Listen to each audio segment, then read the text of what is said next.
On day 1, I spawned in as a baby dragon. Whoa, I'm no ordinary dragon. I'm a warden dragon. I opened my mouth and shot out some dragon breath, then shot off a sonic boom. They were both pretty weak, but still cool. That's when I noticed a nearby ender dragon and warden. Hey, I have the same powers as you guys. You must be my parents. My mom and dad were excited to see me, and everything was happy. But suddenly, a big buff evil Steve came out of nowhere. What's this? A warden and a dragon combined? I already hate dragons, but a dragon combined with a warden is even worse. Run, Zozo. We'll hold him off. I wanted to help, but she was right. I was too weak. As I watched the battle, I saw that Buff Steve was able to destroy my dad. No, how can he be so powerful? Buff Steve then captured my mom. I had to hurry away. You get back over here, or your mom will never be free. Don't worry about me. Run to a portal and destroy it behind you. I listened to my mother like any good boy should, and ran away before Buff Steve could capture me. I ran into a nether portal to escape. On day 2, I came teleporting through a nether portal, landing in the overworld. I turned and shot off my sonic boom, destroying the portal behind me. I don't know how much time that buys me, but I have to get stronger to save my mom.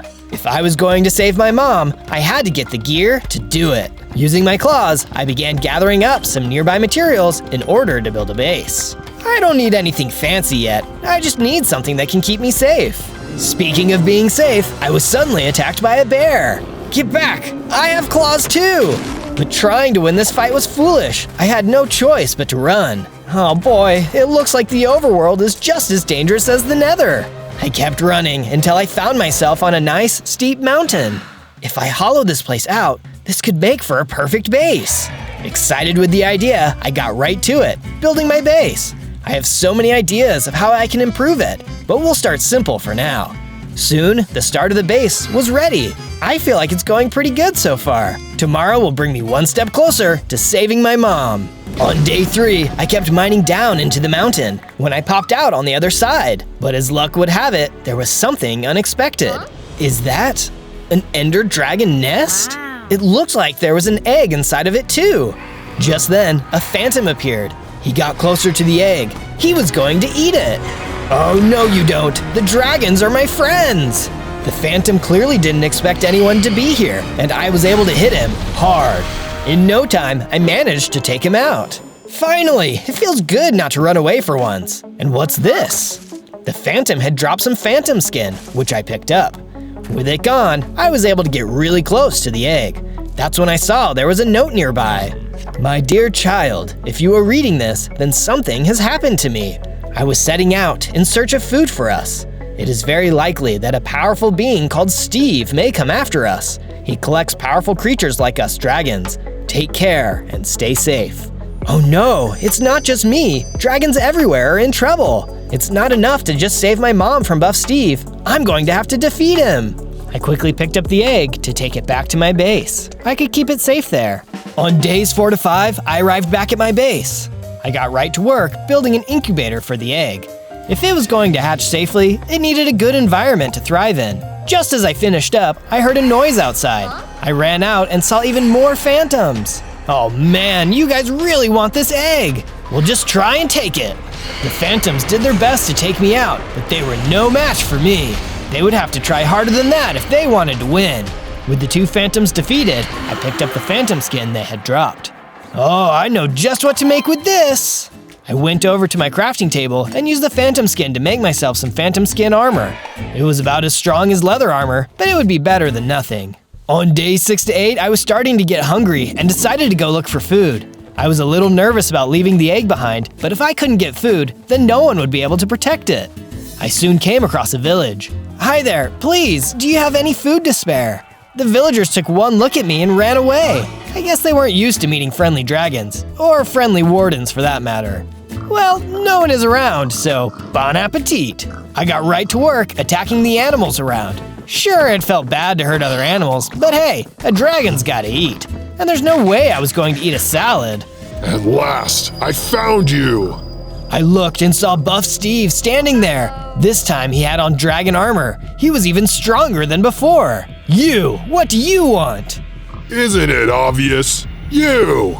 He clearly wasn't in the mood to chat, and I had no choice but to fight. I started swinging, but it was clear he was too strong. Looks like you're all mine. I saw a window to escape, and I took it. I had to get out of there, and fast. You might have slipped away this time, but mark my words, I'll find you. He was probably right, but today was not that day. On days 9 to 10, I had made it back to my base. That's when I heard a noise coming from the incubator. Oh no, the egg is in trouble! I ran into the room to find the egg was still there, but it was hatching. Suddenly, a small baby ender dragon climbed out. Are you my mom? Who, me? No, I'm Zozo. Oh, so where's my mom? I'm not sure, but she left this note in your nest. It was there when I found you, and then I brought you here to keep you safe. The little dragon read the note. I guess being able to read was a gift us dragons get at birth. I see.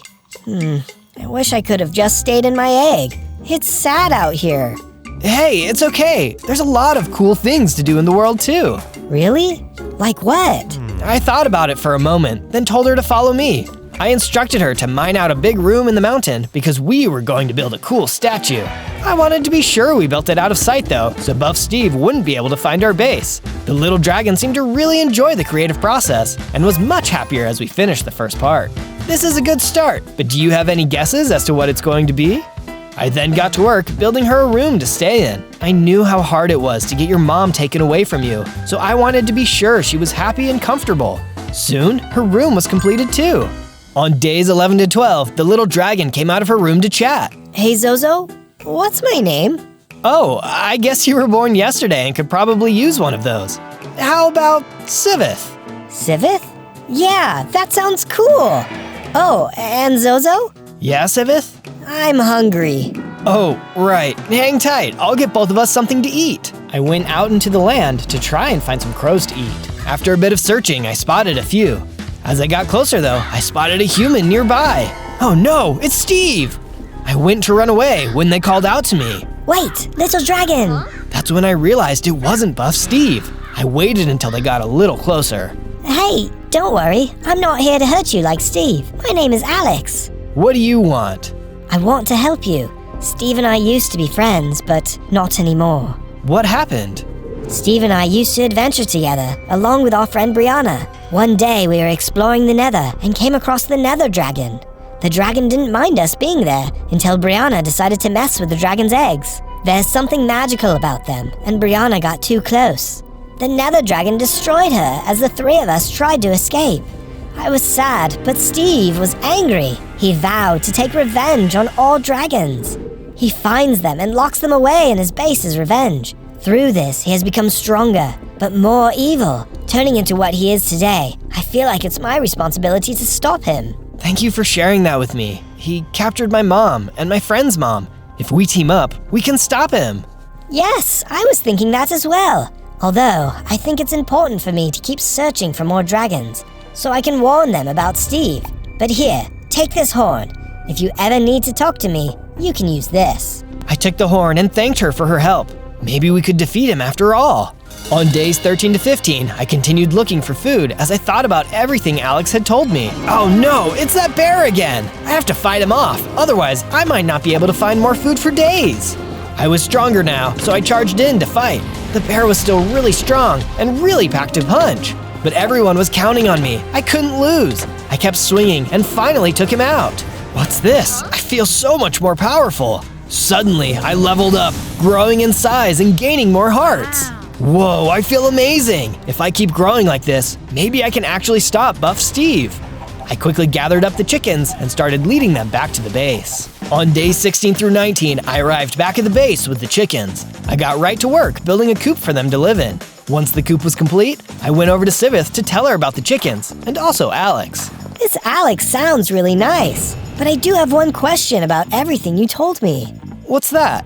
Why are we eating eggs? Dragons come out of eggs too, so that seems kind of weird. Yeah, I don't know. It's different. Try not to think about it too much. I left Sivith to think about life and got to work building a mine. I might be able to grow in strength, but I can also build strength by making better armor and weapons. Speaking of which, I found some iron.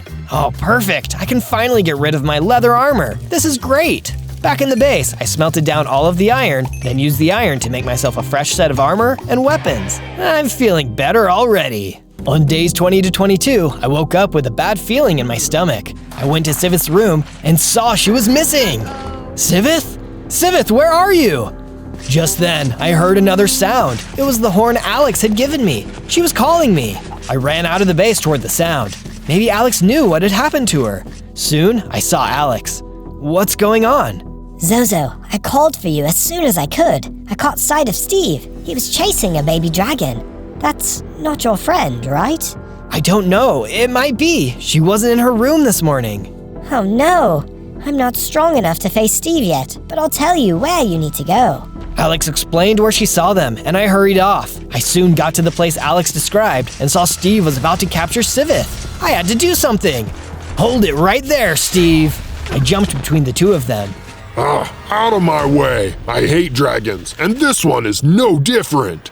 Wait, you're that warden dragon I saw earlier. You're the worst kind of dragon of all. Quick, Sivith, run! Steve wasn't paying attention, and Sivith was able to get away. Steve was then so distracted by her escaping that I was able to escape too. Hang on, you're not getting away this time. Steve chased after us, and I tried to knock him back while Sivith got away. He was still too strong, but I was able to get enough hits in to stop him from capturing us. Sivith managed to get away. Soon after, I was able to lose Steve in the trees. Sivith and I met back up, then hurried back to the base. On days 23 to 26, Sivith and I arrived back at the base. I was really worried about what had happened. I'm so sorry, Zozo. Are you mad at me? That depends. What happened? Did Steve find our base? No, I left to go and find more supplies to upgrade our stuff when Steve came out of nowhere and tried to grab me. So you don't need to be mad because he didn't find our base. I would have been worried if he found our base, but I'm mad that you left. You could have been captured and I would have never seen you again. I could tell Sivith felt really bad. Look, it's okay. I'm sorry for being mad. I know you were just trying to help, but right now it's too risky. Promise me you'll stay at the base from now on? Okay, I promise. But Zozo? Yeah? Before Steve popped out, I did see something interesting. I think you should go check it out. Sivith explained where I needed to go, and she was right. It did sound like a good place to go. Nice one, Sivith. I'll go take a look. After a bit, I arrived at the place she described. It was a large temple. I stepped inside and was immediately attacked by a bunch of husks. Oh, go drink some water, you dust heads. The husks did their best to bring me down, but I took them out first. After the last one had disappeared, I saw something interesting. Oh, and what might this be? I took a look and saw that there was a bone sword. Wow, this is cool. That's when I realized that the sword also gave me a special ability. Now I could spit spikes. Now that is awesome and mildly confusing. I tested it out, sending spikes shooting at the wall. As I hit the wall, murals started to appear. Just then, a mummy came out and attacked me. Oh, someone is jealous of my spit takes. I kept launching spit spikes at him, slowly wearing him down. He was not a fan, but it didn't matter because I had to survive this. Soon enough, he was gone. So what's up with these murals? I took a closer look and realized they told the story of an epic adventure. One you can watch if you search for my channel, Zozo, Z-O-Z-O. This is when I survived 100 days as Moses. You'll really like that one if you're liking this one so far. On days 27 to 31, I had left the temple and arrived back at the base. As I entered my base, I could barely recognize Sivith. She was now the same size as me. Wow, Sivith, you're even stronger now, and I know just the way to celebrate. Sivith and I headed out to do some more work on the statue. Sivith felt like a little sister to me, and I was happy to have someone on my side. Together we could do anything. We were finishing up the next part of the statue when Sivith had a thought of her own to share. This is looking good, but something isn't quite right. Feels like it could use a different material. I think you're right, and I know just what to get. I took off to grab the material I had in mind. I am a little bigger now. I wonder if I can fly.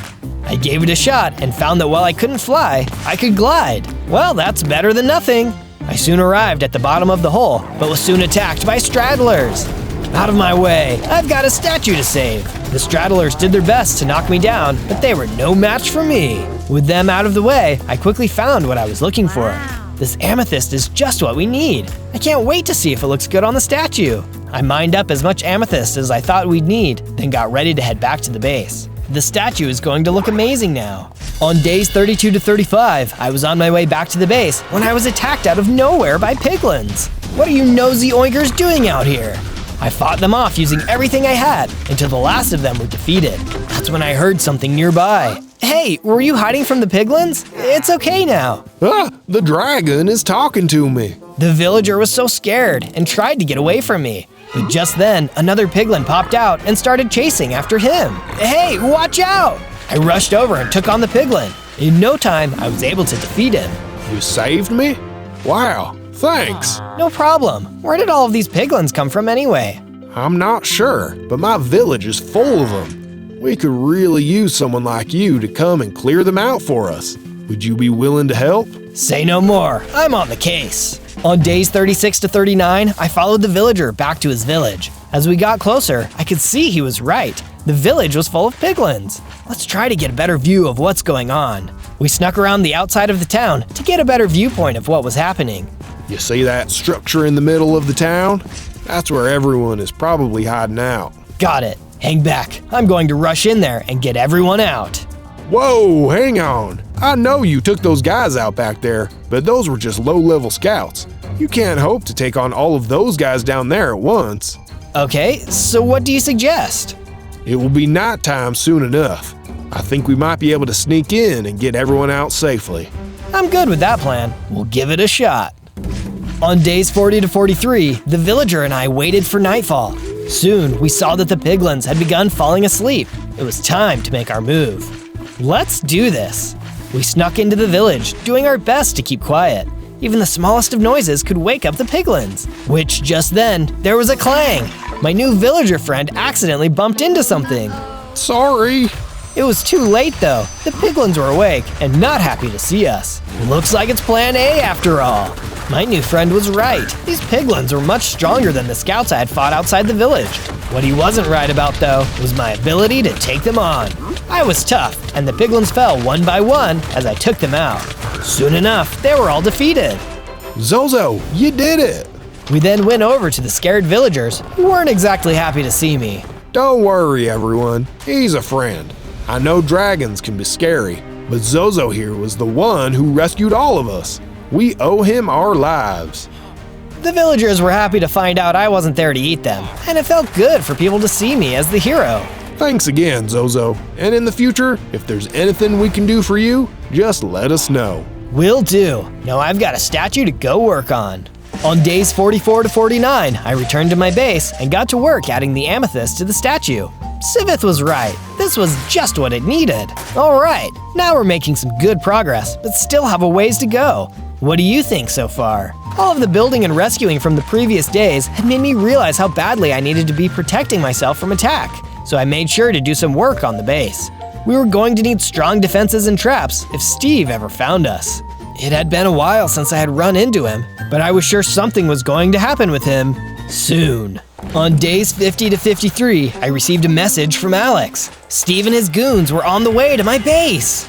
How did they find us? All I know is that he was told something by a villager. A villager? After everything I did for that guy, he still didn't trust me. Oh, no, not the guy that was working with you. Just someone from his village. Still, it's a shame they would sell us out like that. Well, thanks for the warning. I'll go tell Sivith. I ran over to Sivith. Get ready, Sivith. They're coming for us, and we're going to be in for the fight of our lives. Meanwhile, outside the castle, Steve soon arrived with a gang of other players.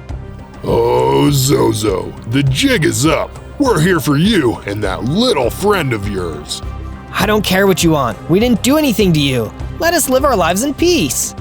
Peace is not an option. Attack! Steve motioned for two of his soldiers to charge. As they got closer to the door, our trap started firing arrows, which quickly took them out.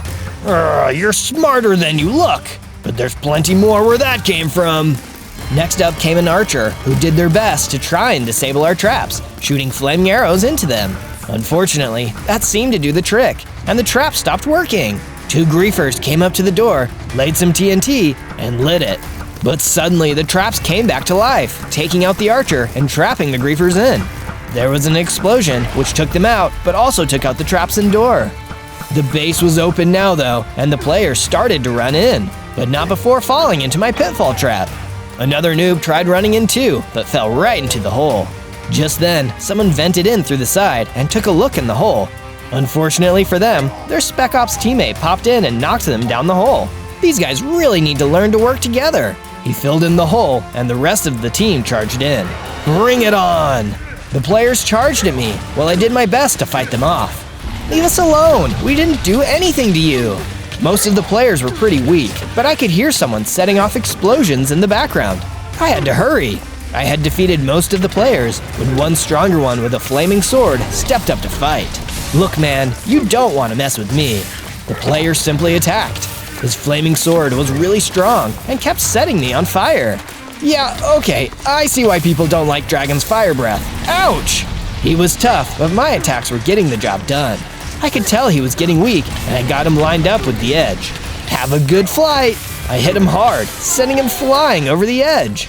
Just then, I felt the energy surge through me, and I grew into an even bigger dragon with more hearts. Yes, I feel amazing! Just then, I heard Sivith let out a cry. She was in trouble. I looked and saw she had been captured by Steve. Ha ha ha! Say goodbye to your little friend. Steve ran out of the base with Sivith in chains. I've got to stop him! I ran out of the base, but 2 more of Steve's players were waiting for me. They weren't very strong, but they gave Steve enough time to get away. I knocked them out, but it was too late. Hang on, Sivith. I'll find you! On days 54 to 57, I got out the horn and gave Alex a call. She arrived soon after. Zozo, you look so sad. What's wrong? They got Sivith. I've never felt so hopeless. Do you know where they might be taking her? I'm sorry, Zozo. I really wish I could help, but I have no idea where they could be going. I could tell Alex felt really bad, and she offered me some raw beef to cheer me up. Look, we'll find her. In the meantime, let's get this place fixed up. You won't be of any use to Sivith if they come back and capture you too. I agreed, and Alex and I got to work repairing the base. We had soon finished up the repairs, but I was still feeling a little bit down. One thing that I thought might help, though, was working on the statue. Alex offered to help on that as well, which made me grateful to have a friend in her. I was so worried about myself and my problems, I hadn't really thought much about what Alex was going through. Thanks for all of your help, Alex. I know you're going through a lot too, so it means a lot you are willing to help me. Anytime, Zozo. Now take care. I've got some things to take care of. I said goodbye and got ready for bed. Tomorrow I would figure out what I needed to do to save Sivith. On days 58 to 62, I headed into the mines. I didn't know where I needed to go to find Sivith, but I knew I needed to be stronger before I could do anything anyway. As I explored the mines, I was suddenly attacked by silverfish. These guys have always grossed me out. They were quick little buggers and hard to hit. Lucky for me though, I was able to take them out without taking too much damage. I continued into the mines and soon found some diamonds. Excellent, this is just what I need. I swung my pickaxe and gathered up lots of diamonds. I was going to have much better gear now. With all of my diamonds collected, I made my way back out of the mines. Back in my base, I got right to work crafting all of the diamond gear that I could. Steve wasn't going to know what hit him. On day 63 to 66, I woke up with a brilliant idea. I might not know where Steve is, but I know someone who might. And something tells me they are not going to be happy to see me. I took off towards the village I had saved days earlier. It was time to have a chat with the villager who ratted me out. As I arrived in the village, I saw my friend from earlier. I explained the situation to him, as well as who I was looking for. I'm sorry to hear it, but I can't say I'm surprised. Billiam has always been the village rat. I know just where you can find him. We headed off and found Billiam. Whoa, you're, bigger than the last time we saw you. I am. I'm quite a bit stronger, too. I can break little villagers like you with no problem. Oh, wow, yeah. Well, you're not gonna do that, are you? That's up to you. My home was attacked by Steve and his goons. My friend was taken prisoner. I can't forgive this, but I might be able to look past it if you tell me where I can find her. I'm sorry, but I don't know where they might have taken her. Uh-oh, that's the wrong answer. I took a deep breath and got ready to blast him. Wait, I'm telling the truth. I don't know where they would have taken her, but I can tell you where to find Steve's messenger that I talked to. I thought about it and decided that was probably the best thing I was going to get from this guy. All right then, looks like today's your lucky day. Billiam spilled everything he knew about where I could find this messenger. After he had told me everything, I headed out. Something tells me Billiam is not going to be very welcome in his village anymore. Sounds like that's in the best interest of everybody. On day 67 to 70, I arrived at the fortress that Billiam had told me about. I charged up to the base and immediately started attacking the guards. Where is your leader? Where is Sivith? The guards weren't interested in my questions and simply did their best to fight me off. But my friend was in danger and nothing was going to stop me. Out of my way, tin heads!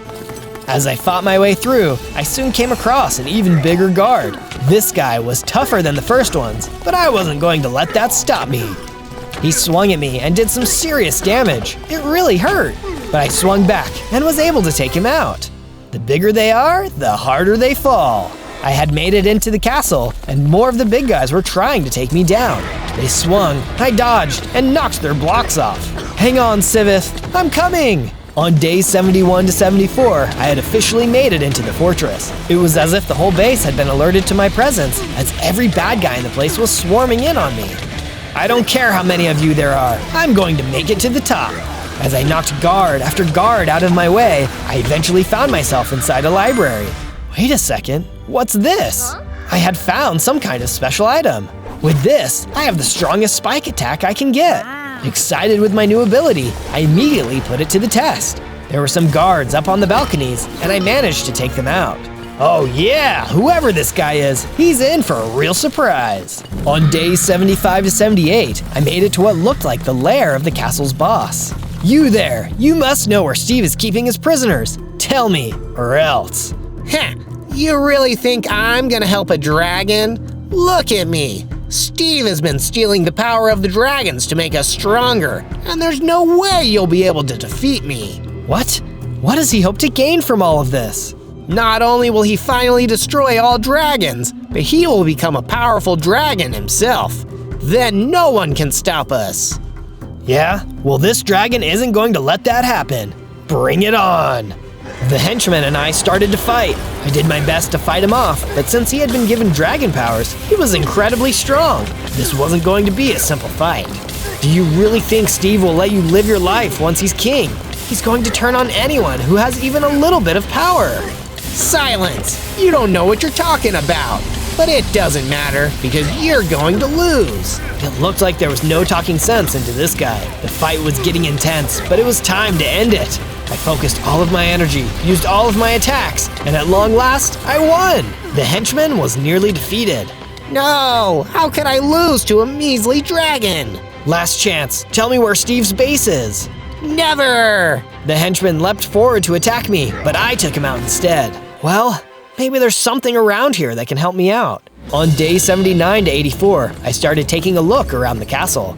Wait, what's this? Inside of a chest was a bunch of golden apples. Suddenly, there was a sound outside. As I ran out to look, I could see Steve in the distance, and he was looking right at me. Ah, Zozo, just the one I was looking for. What do you want, Steve? Where's Sivith? Who?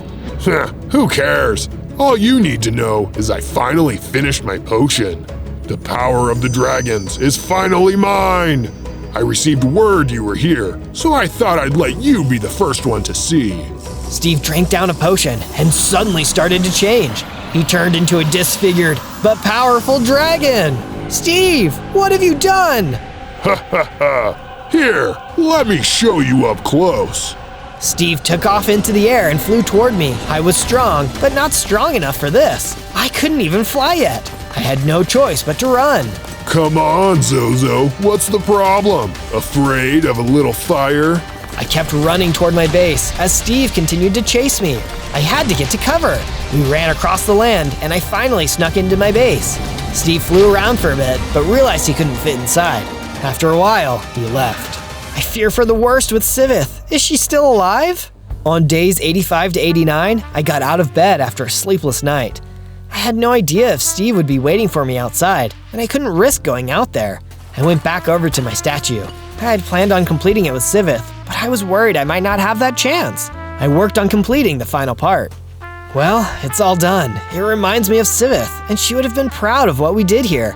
I only hope I can avenge her and save everyone else from Steve's insanity. I was feeling more confident than before and stepped over to the ledge. Maybe I was strong enough to fly. I leapt over the edge and sure enough, I was able to get my wings going and fly. Yes, finally! I took some time to get used to flying. Luckily, it looked like Steve had left the area. I was able to get some good practice in when I heard Alex sounding off on her horn. I flew toward the sound and saw Alex was waiting for me. Zozo, you did it! You're flying! This is great news! Thanks! I just wish I knew where Steve's base was. One way or another, I've got to end this. Well, I've got some good news for you. I found it! I couldn't believe it. Maybe now we could finally get revenge for all the wrongs Steve had done. Even though I was feeling stronger though, I was still worried about how we could defeat Steve. Steve is afraid of anything that might harm him, so he likes to keep that close to him. When we get to his base, we should take a look around. There might be something there that can help. On days 90 to 94, I flew to Steve's base. As I landed outside the base, I met up with Alex. Wait a second, how did you beat me here? I was flying. Oh, I have another highway set up, so I can get around pretty quick. Oh yeah, that's a good idea. So have you seen Steve? Not yet. I think you should be good to head inside. I'll wait out here and let you know if Steve shows up. Sounds like a plan. Stay safe. I took off and flew over the wall, landing in the courtyard. The place was full of half-dragon guards. Oh man, what happened to you guys? As I fought off the guards, I realized that these must have been Steve's failed dragon transformation experiments. That guy was twisted. Even though they were failed experiments, they were still really strong. I was able to hold them off, but I lost some pieces of my armor in the process. Whew, okay, that was tough. Let's move in deeper and see what we can find. On days 95 to 97, I moved even deeper into the base. Jeez, this place is huge! I soon found myself in what looked to be a forge room. I decided to take a look around and see if I could find anything that could help me in my fight. There was a cool dragon statue nearby. Then I noticed a chest was near it. I wonder what could be in here. I opened the chest and saw it was full of netherite gear. This just might give me the boost I need to win the fight. I kept on exploring when suddenly I was attacked by more of Steve's minions. How many of you guys are there? I smacked as many of them out of the way as I could. If there were guys down here, I must be getting close. I was finally going to be able to get my revenge. After I defeated the last of the minions, I came face to face with another one of Steve's stronger dragon guards. The last fight against one of you was hard. Let's hope this time can be better. We both sprang into action, hitting each other and firing off different attacks. He was still really strong, but my new equipment was doing its job. I managed to get him lined up with a cliff. Hang on to your horns! I gave him a good whack and sent him flying over the edge to his doom. Bet you wish you had the power to fly. On day 98, I moved even deeper into the base. It was starting to get really cold and wet. How deep underground had I gone? More guards? No problem. At this point, I was getting pretty good at fighting these guards. That's when I realized there was a dragon in a cage nearby. It was Sivith. I defeated the last of the guards, then hurried over to the cages. Hang on, I'll get you out. I used my sonic attack and opened up the cage, freeing my small friend. I was excited to see she was still alive, but had a question to ask her. I was scared to ask, but I had to know the answer. Sivith, I'm so happy you're alive. Have you by any chance seen my mother down here? A sad expression came over Sivith's face. I have, but unfortunately she's gone. We were only both here for a short while, but I believe she saved my life. What do you mean? When Steve came to extract her powers from her, she gave him even more power than she needed to. More power? Why would she do that? That just let him turn into a dragon sooner. It's true, but you have to understand that she was out of time, and Steve would have used my power next. He was going to figure the transformation out, but your mom sacrificed herself to be sure Steve wouldn't need to hurt me too. Wow, I understand. She was always looking out for others.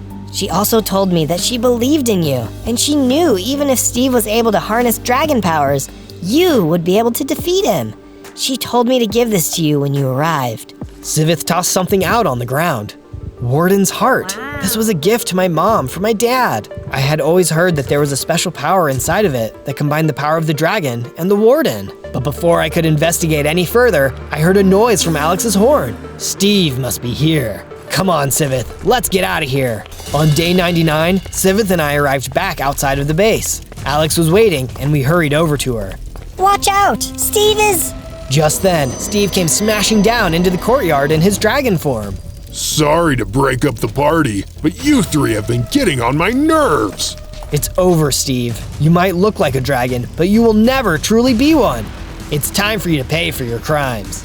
Is that so? Well, come and get me, Warden. Warden? Zozo, use the Warden's heart. I quickly grabbed the Warden's heart and activated it. I felt an amazing amount of energy flow through me, and I leveled up into my strongest, most powerful form. I can feel the full power of the Ender Dragon and the Warden within me. You're going down, Steve. Steve let out a growl as we started to fight. We flew around, launching our dragon's breath at each other. The sound of our battle could be heard for miles. Give it up, Steve. I have the power of the two most powerful beings in the land. You can't hope to defeat me. You're just a freaky mix of two creatures. Hey man, look who's talking. I finally landed a powerful blow, which brought Steve down to his final heart. I soared high and dive-bombed him, delivering the final blow. Ah, no! Steve started to explode as his head spun violently. His entire being was glitching out of existence. And stay out of our land. On day 100, Sivith, Alex, and I all made it back to our base. We had lost our families and close friends, but together we would be our own new family. And if anyone else was in trouble, we'd be here to help them out.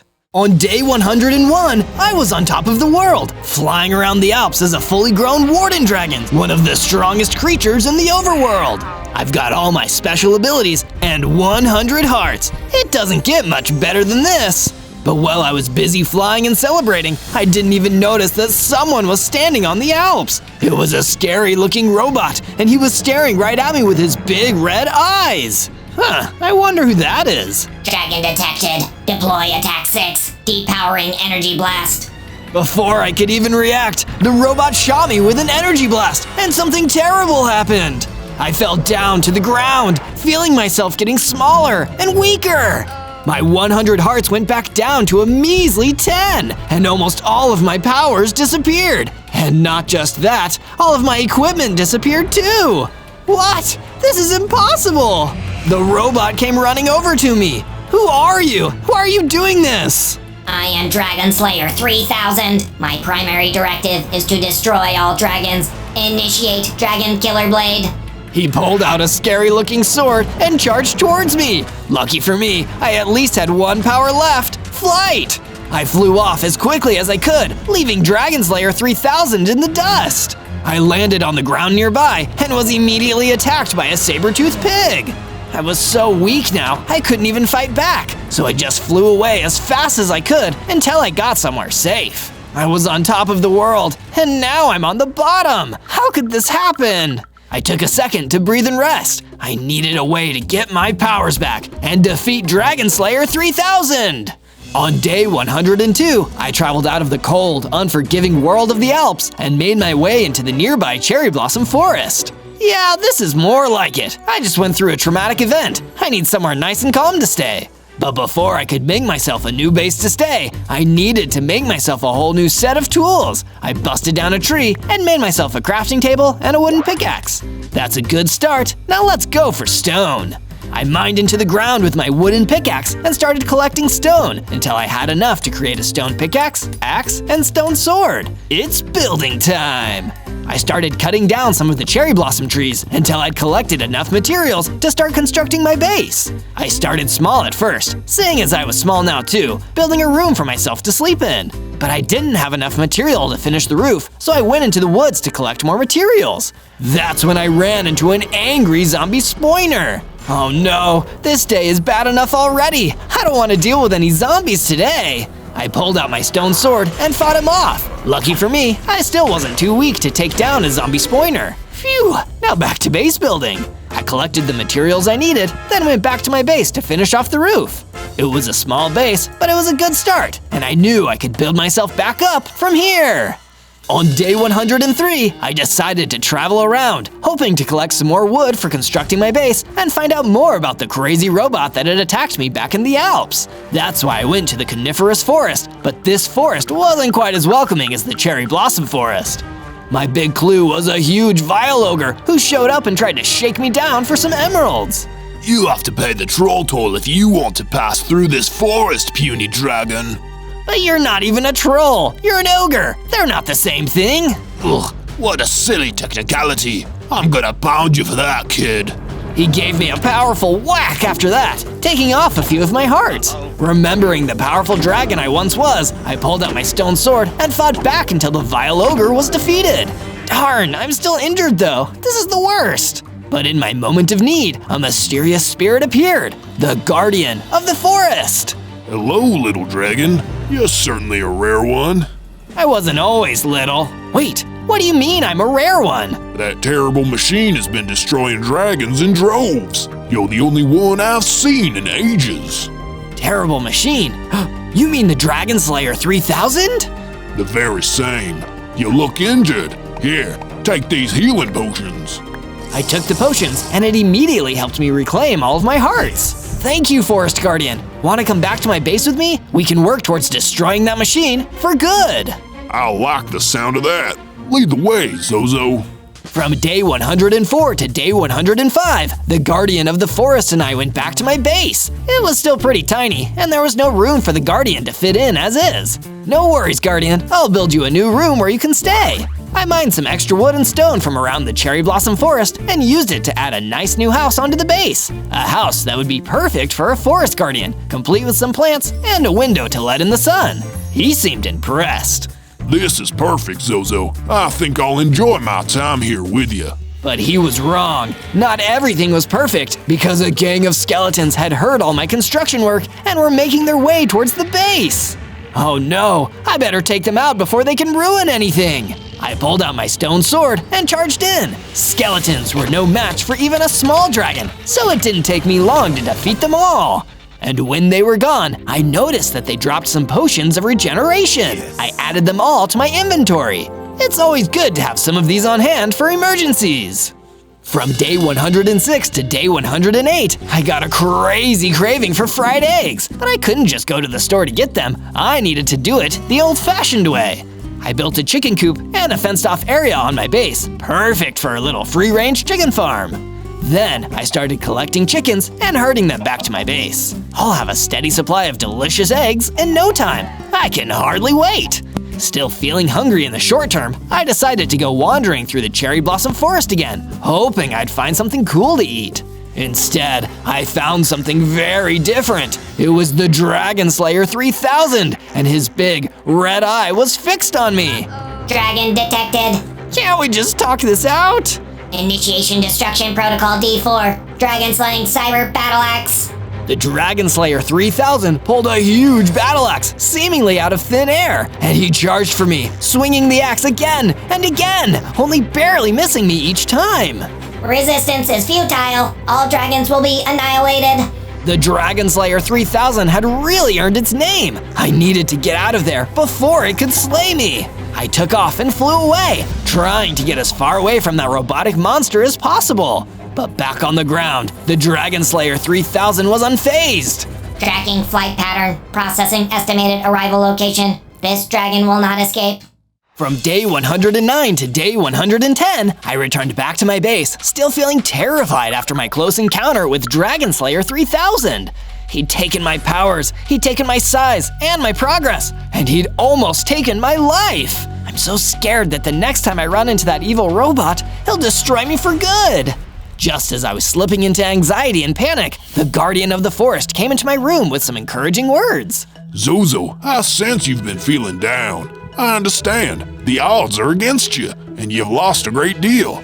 You may think you're weak, but strength is not about how hard you can strike. It's about how hard you can be struck and keep on fighting. Go outside, and you'll see a statue I've been working on just for you. That's so kind, Forest Guardian. I'll head out there and take a look now. So I did. I went outside and saw the statue that the Forest Guardian had been working on, and it looked amazing. This is so cool. I can't wait to see what it'll be when it's done. What do you think it'll be when it's done? Just as I was admiring his hard work on the statue, the Forest Guardian came over with some more good news. That ain't the only thing I've made for you. Go back to the base and you'll see another upgrade I've been working on. I think it'll come in handy with keeping an eye out for that terrible machine. I went back to the base and saw that the Forest Guardian had transformed one of the cherry blossom trees into an awesome watchtower. It would be a perfect way to keep an eye on the forest around us and know if the Dragon Slayer 3000 was on his way. I'm starting to feel more powerful again already. I can do this thing! From day 111 to day 112, feeling more confident than before, I went back out into the cherry blossom forest to understand my surroundings better. This time, if I ran into the robot, I wouldn't run away like a scared little coward. I'd stand up for myself and fight like a real dragon. But lucky for me, I didn't run into the Dragon Slayer 3000 at all. Instead, I found my way to a cozy little cabin where a friendly old witch was waiting. Hello there, dearie. You look a little tired from all your wandering. How about you rest here and talk with me for a little bit? I'd love that, thank you. I'm Zozo. So what are you doing out here, sweetheart? You are walking with a real sense of purpose. As a matter of fact, I do have a purpose. I'm trying to get my dragon strength back so I can defeat the Dragon Slayer 3000. Oh dear. What's wrong?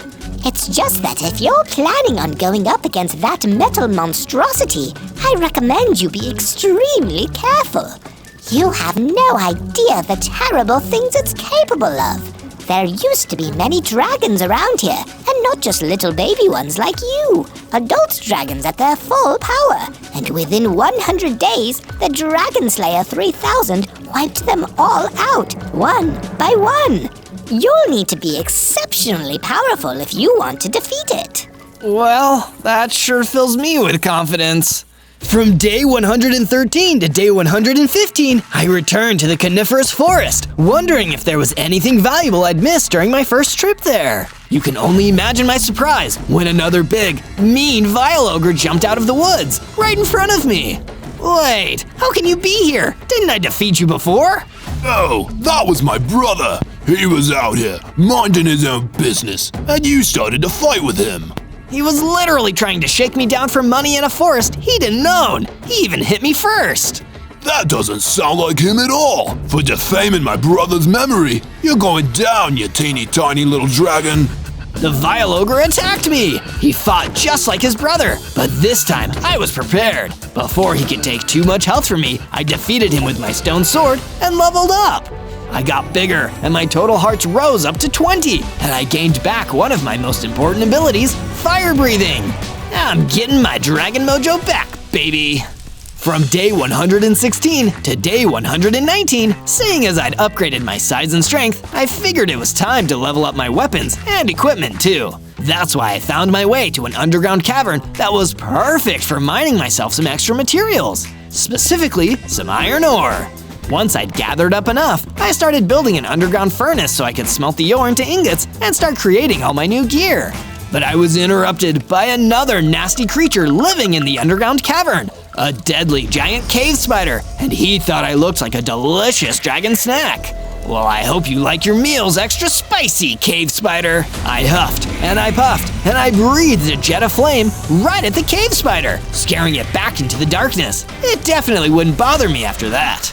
Then, I used all that iron I collected to make myself an iron sword and an iron pickaxe. I was officially stronger than ever before. And one day, I'm gonna use this sword to destroy the robot that ruined my life. From day 120 to day 122, I spent one day just resting at the base, having no idea that the day after would bring me my toughest battle yet. That day started with the Guardian of the Forest waking me up in a blind panic and telling me the last thing I wanted to hear at that moment.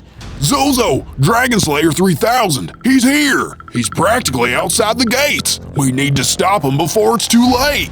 Oh no! I ran as quickly as I could. I hoped that I'd been dreaming for a while until I saw that the Forest Guardian was absolutely right. Dragon Slayer 3000 was standing right next to the base, carrying his battle axe. Dragon detected. Initiate destruction methods.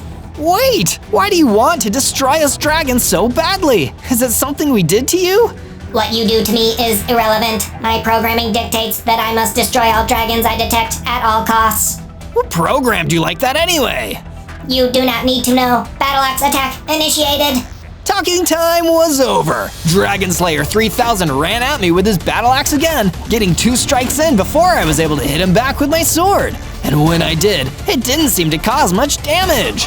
I decided with the threat of getting slain right here in front of me, it was time to unleash my latest dragon power, Fire Breath. I breathed my fire at Dragon Slayer 3000, and it almost seemed to short-circuit him for a moment. He backed away, looking confused. Dragon has access to fire abilities. Activate contingency plan G6. Retreat mode initiated. And with that, the Dragon Slayer 3000 fled back into the forest and out of sight. I hadn't defeated him fully this time, but somehow, after this fight, I finally understood that this monster wasn't invincible. If I kept getting stronger, I could defeat him once and for all.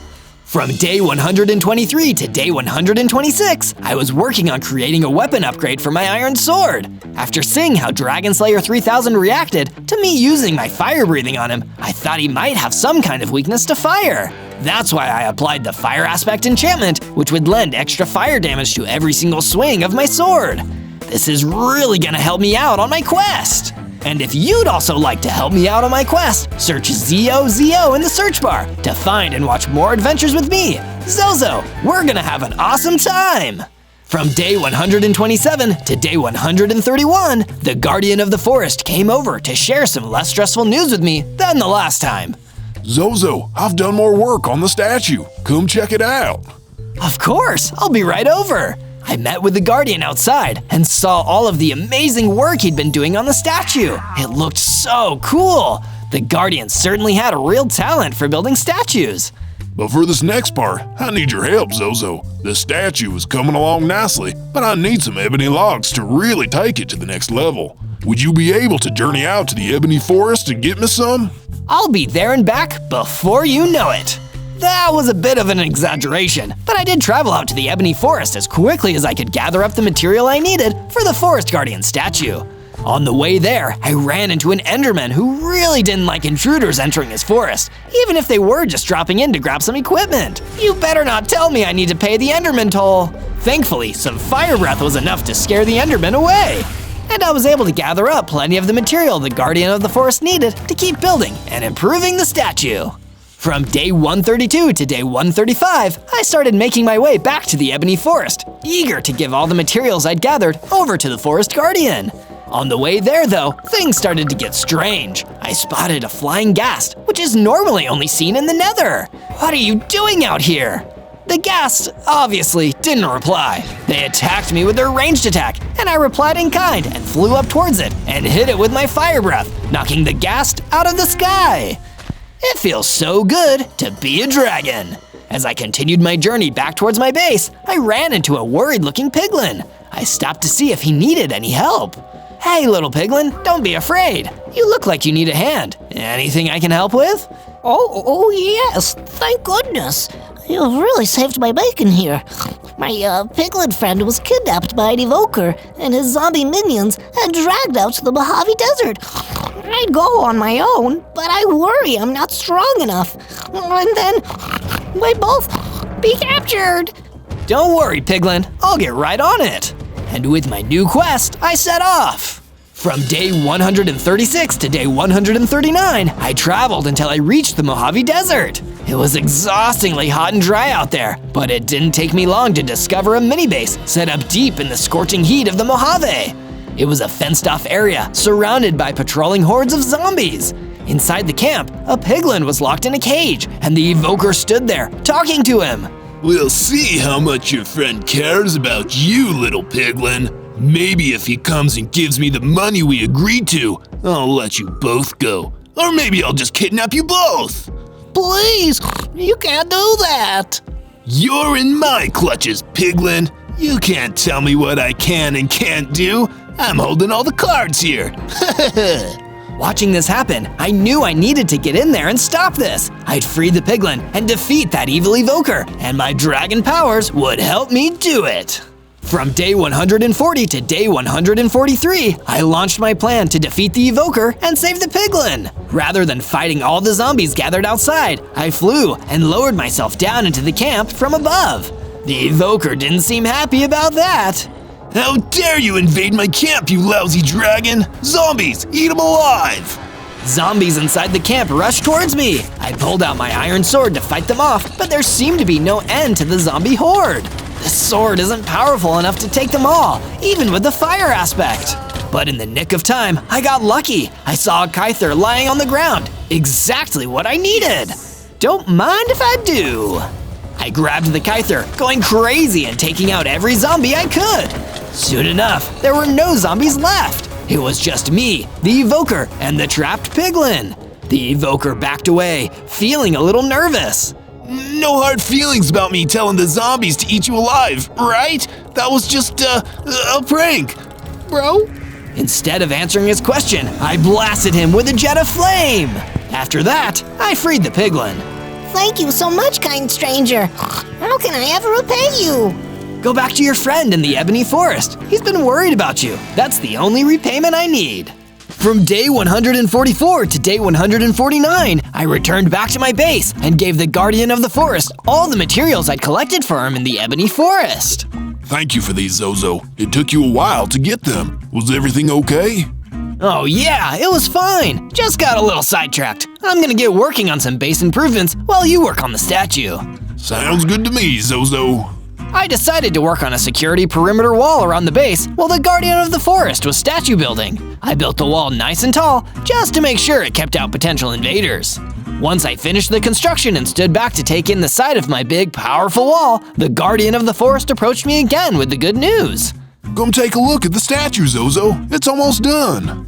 So I did exactly what he said. I went to take a look at the statue and was amazed at what I saw. The Forest Guardian was clearly a statue building whiz. Can you tell what it is yet? Let me know down in the comments. From day 150 to day 153, I woke up to some more bad news. The Dragon Slayer 3000 was once again waiting right outside my base, and the Guardian of the Forest was following along. Oh no, he's kidnapped my friend! But I couldn't just chase after them, because at the exact same time, a group of husks that the evil machine must have led here were attacking my base. My anger at that monstrous robot kidnapping my friend let me fight even harder. And during my battle with the gang of husks, I got enough XP to level up and become even stronger. I got bigger. My total hearts increased up to 50. I used my newfound strength to take out the last of the husks. My base was safe, but the Guardian of the Forest was still gone, and I needed to save him. From day 154 to day 157, I checked around my base to make sure there weren't any holes in the walls besides the entryways. You have to keep a keen eye to make sure your walls are as sturdy as they can be. After my base was secured, I went to go meet my other ally in the Cherry Blossom Forest, the witch in her cozy cabin, to get her advice on what to do next. I sat across from her and told her about the situation.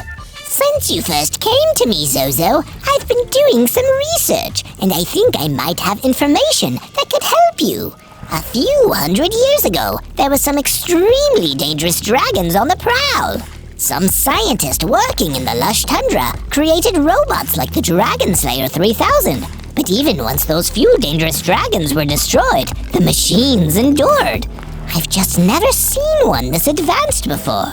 Still, if you want to save the Guardian of the Forest, checking the lush tundra may be your best option. Just be careful out there. From day 158 to day 162, knowing that my best friend was trapped in the territory of my most dangerous enemy, I needed to get better weaponry. That's why I once again returned to the underground cavern where I did my previous mining. And as usual, I had another guest while I was down there. What I wasn't expecting was for that guest to be a creeper. I panicked as it skittered towards me, ready to explode. It was terrifying, but I managed to get away just in time. Boom! The creeper exploded. If the Dragon Slayer 3000 doesn't get me, the stress of these 100 days is gonna be what finishes me off. At first, I thought this was just another one of my many near-death experiences, but these lemons came with a free side of lemonade. In the crater left by the creeper exploding, there were a bunch of diamonds. It looks like my luck is finally turning around today. I gathered up all the diamonds and forged them into a powerful diamond sword, a perfect weapon for taking on that diabolical droid. Now all I needed was the courage to actually go and do it, knowing how scary and dangerous the Dragon Slayer 3000 truly was. From day 163 to day 166, I returned back to my base with my new diamond sword, feeling frightened and worried about what I needed to do, even though my friend's life was at stake. To make myself feel a little better, I gave my diamond sword the fire aspect enchantment, just like with my old iron sword. That would make it a more effective weapon against Dragon Slayer 3000, but I was still afraid. I stood and looked at the statue that the Guardian of the Forest had created for me. It wasn't done yet, and if I didn't save the Forest Guardian, it would never be finished. It would be an eternal reminder that I'd let my friend down. I won't let you down, Forest Guardian. I'm gonna come and save you from that evil machine, no matter the risk. I'm going to the lush tundra, and I'm gonna help you. And if you want to help me, you can subscribe to Zozo and turn on notifications so you never miss another one of my exciting Minecraft adventures. From day 167 to day 170, I put my money where my mouth was and traveled all the way to the lush tundra. I searched around until I discovered what looked like an abandoned factory. This must be where Dragon Slayer 3000 was created. He probably turned it into his base when all the scientists left. If the Forest Guardian is gonna be anywhere, it's here. I ran into the building and immediately found that more hordes of husks had made their home here, just like the ones that he'd led to attack my base. I must have been getting closer. Come at me, husks. You don't stand a chance. The husks did come at me in whole swarms. With my diamond sword, I was able to cut down a lot of them, and I defeated even more with my fiery breath. There was no way I was letting any of those low-level mobs stop me from saving my friend. It wasn't long before I was standing in an empty room, having defeated all of the husks. I kept searching the building, trying to find where they might be keeping my friend. Forest Guardian, it's me, Zozo. I've come here to help you. That's when I heard a voice at the other end of a deep, dark hallway that went into the ground. Zozo! Oh, thank goodness! I'm down here! Please, come save me! I ran down the long hall and saw the room where the Guardian of the Forest was trapped. I didn't waste any time and busted down the bars that were holding him. I'm so glad you're safe, Forest Guardian. I don't even know why he kidnapped you. You're not even a dragon. He's an incredibly intelligent machine, Zozo. I think he kidnapped me just because he knew that you'd come and save me. Let's go back to the base before he realizes you're in here. No, Forest Guardian, I'm sorry. I want you to go back to the base, but I'm through with running. Keep the base safe for me. I'll come back once I've defeated this robot, once and for all. Just be careful, Zozo. I have a feeling he's got at least one more trick up his silver sleeve. With that, the Guardian of the Forest turned and left, and I started going deeper into the Dragon Slayer's base. From day 171 to day 174, I went deeper into the abandoned factory. While in there, I found a dusty old chest locked away in a corner.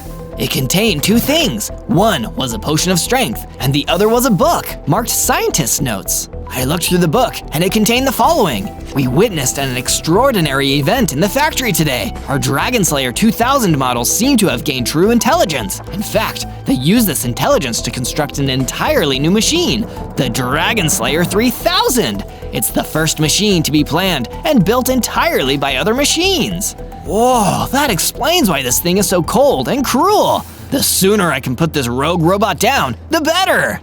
From day 175 to day 178, now knowing of his true origin, I went far enough into the factory to discover Dragon Slayer 3000 waiting for me. Dragon detected. Prepare for your immediate annihilation. Funny, I was about to say the exact same thing to you. I didn't want to waste any more time talking to this evil machine. Instead, I ran in and pulled out my diamond sword. I hit the robot again and again and again, not even giving him a chance to fight back. I wanted to end it there and then. But before I could deliver the final blow, Dragon Slayer 3000 stepped away and ran into a nearby room. I went running after him as fast as I could. I'm not gonna let you get away with this anymore, Dragon Slayer. Your days of hunting us dragons are over. From day 179 to day 184, I entered the main chamber of the factory. It was large and completely abandoned, but I still saw the glowing red eye of the Dragon Slayer 3000 staring at me. But this time, I wasn't going to let him go. I defeated him and sent him running before. Now it was time to finish him off. Time for the Dragon Slayer 3000 to get slayed by a dragon. I've got to say, Dragon Slayer, I enjoy the irony. I wasn't programmed to have any sense of irony. It is of no use to me. The point is, I'm going to destroy you for everything you've done to me and dragons like me. There's no place in the world for a machine like you.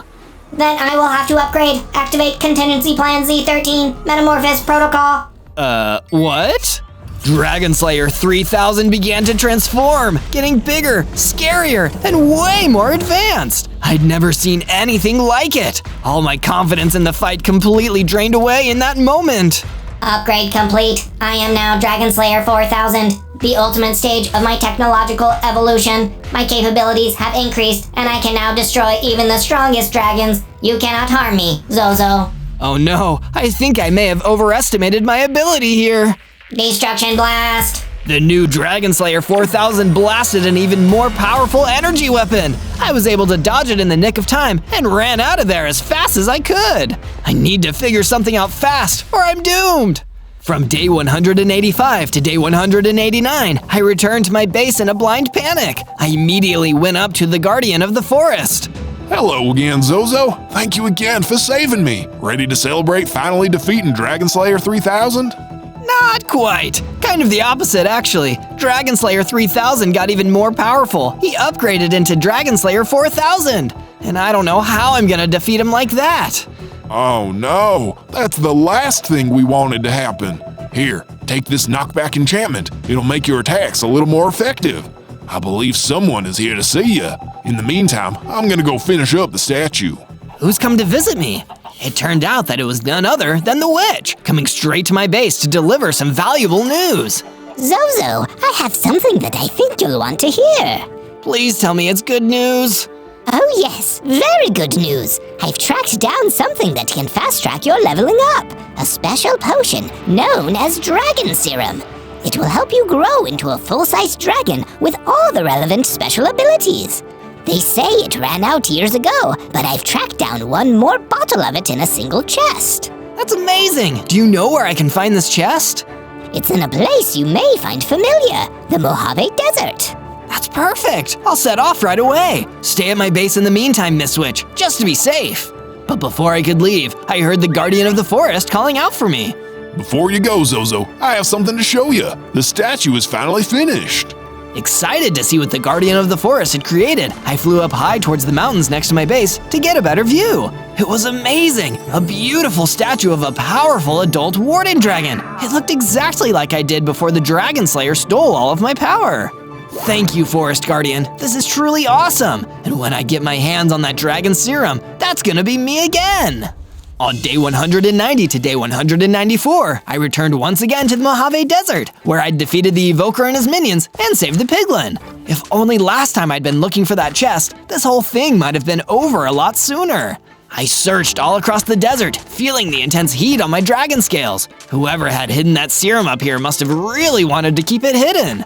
Eventually, I found a small chest hidden amongst a bunch of sand blocks. I opened up the chest, and inside was one item, a potion labeled Dragon Serum. Yes, I found it! I finally found it! I can become a full-size dragon, access my complete powers, and use them to even the score against Dragon Slayer 4000! With the Dragon Serum saved in my inventory, I turned and made my way back to my base. From day 195 to day 197, I worked on my final few upgrades, knowing that the battle that would decide the fate of all the dragons in the overworld would soon come to pass. And if I didn't win, Dragon Slayer 4000 might not just wipe out me, he might have wiped out my entire species. I better go in strong then. I gave my sword the Sweeping Edge enchantment to increase its power, and also crafted a full set of iron armor. This would give me a better chance in the final fight. But what if the Dragon Slayer 4000 defeats me, then immediately comes back here to attack my friends? I can't let that happen, or at the very least, I can't make it easy for him.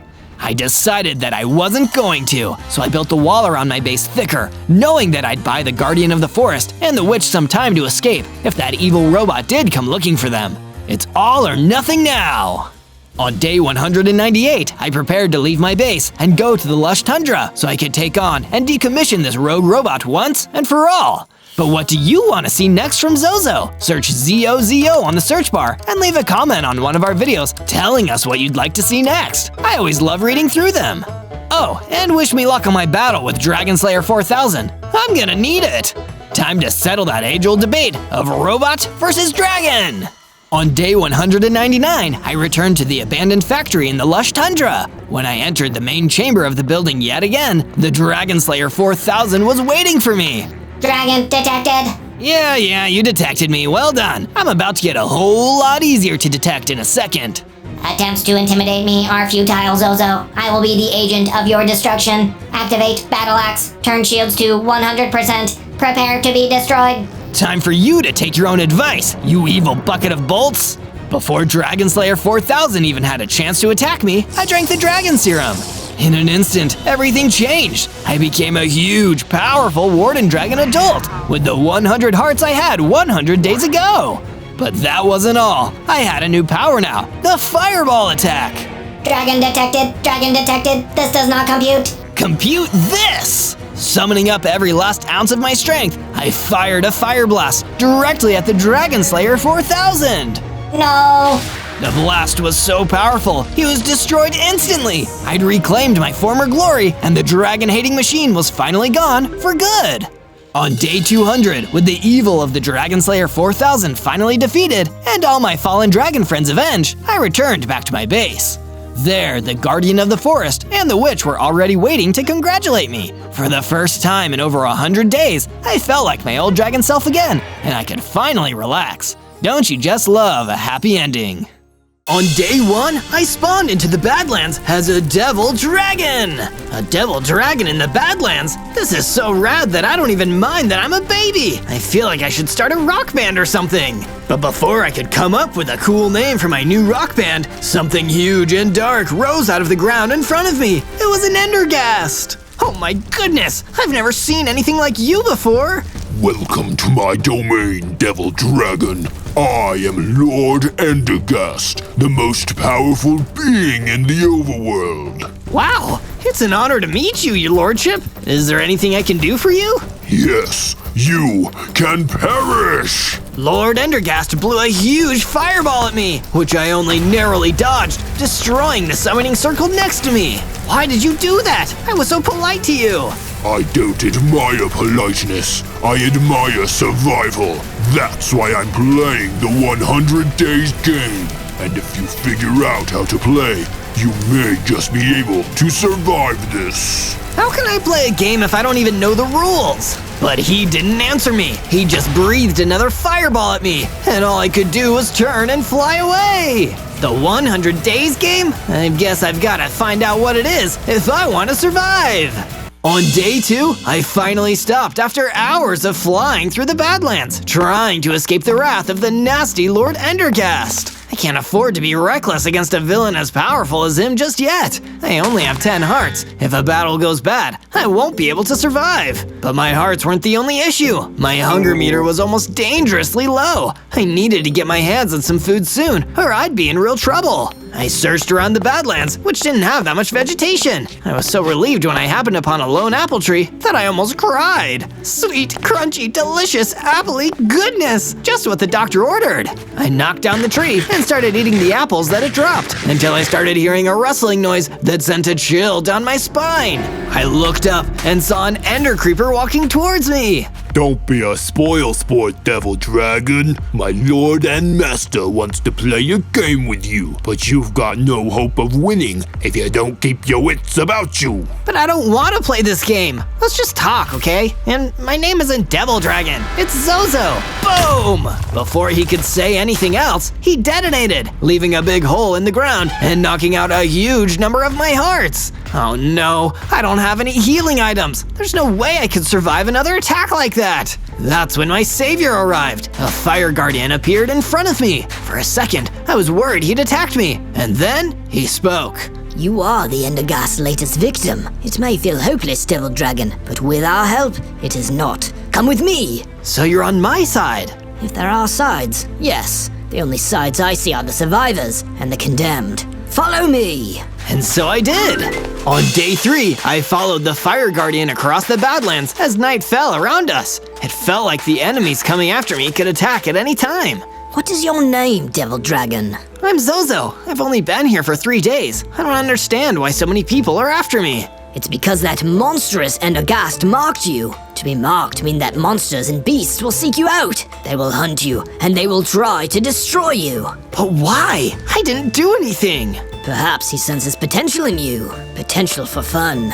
It's all a game to him, but I know a being that might be able to help and advise you. Oh yeah? Who's that? The game's last survivor. The Fire Guardian led me to a campfire where a soul blaze was waiting. He sent me over to speak to the supposed survivor of the Endergast's game. So, you're the new one he picked. My commiserations. You're in for a horrific 100 days. But why? What exactly is the 100 Days game, and how did you survive it? It's a grand hunt. Over 100 days, he'll send everything after you, every challenge and monster at his disposal, of which there are many. You will be pushed to the limit, and you will only have two choices, to hide or fight back. I'll fight back! You can't hide from bullies like the Endergast. He'll never give up, so neither will I! There may be hope for you yet. Make a base, find weapons, make allies, keep fighting, because if you don't, there'll be no hope for you at all.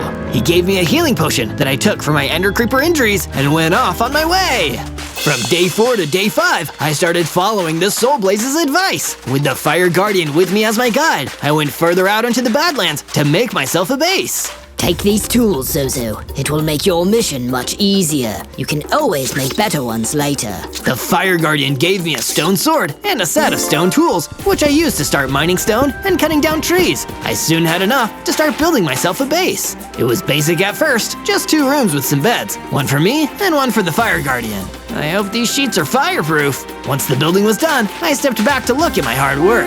It wasn't much, but it was mine, and I was proud of it. I didn't get to enjoy the moment forever though, as an Ender Blaze floated towards me, ready to attack. This really is a trial by Ender Fire. It wasn't easy, but with my stone sword, I was eventually able to defeat the Ender Blaze and destroy it. And when I did, I got enough XP to level up, getting bigger, stronger, gaining 30 hearts, and big, awesome dragon claws. Looks like I really am playing the game now. From day 6 to day 8, I was wandering through a new biome, the giant taiga, which was full of towering trees and lush greenery. A devil dragon looks kind of out of place here, but I still enjoy the scenery. I wonder if I can find anything out here that'll help me survive the 100 days and fight back against the Endergast. I was so lost in thought that I didn't notice an Enderman sneaking up on me, but when I noticed him, I immediately deployed my claws and started attacking him. He was a formidable foe, but my claws helped me gain victory in the end. That's right, I'd ended the Enderman. That was amazing, kid. Who's that? I turned and saw an evoker emerging from the tree line.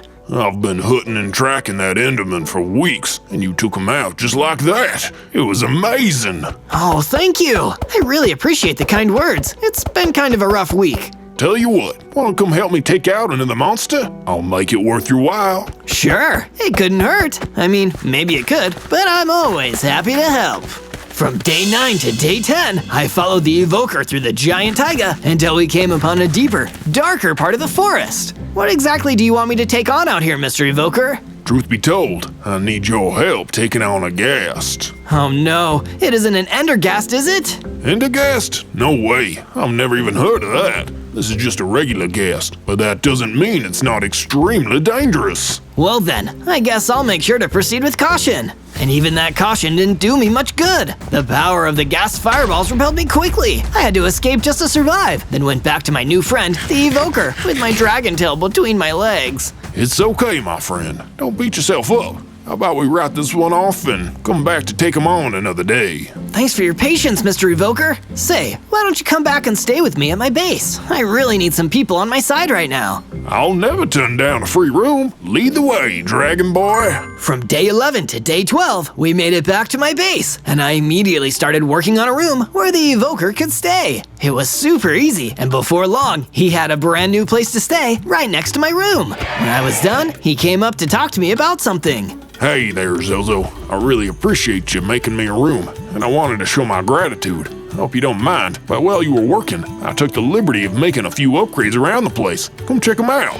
I was super impressed. While I'd been busy, the Evoker had set up a brand new storage room where I could keep all my gear and resources, as well as a furnace ready to craft some new equipment. That's so kind of you, Evoker.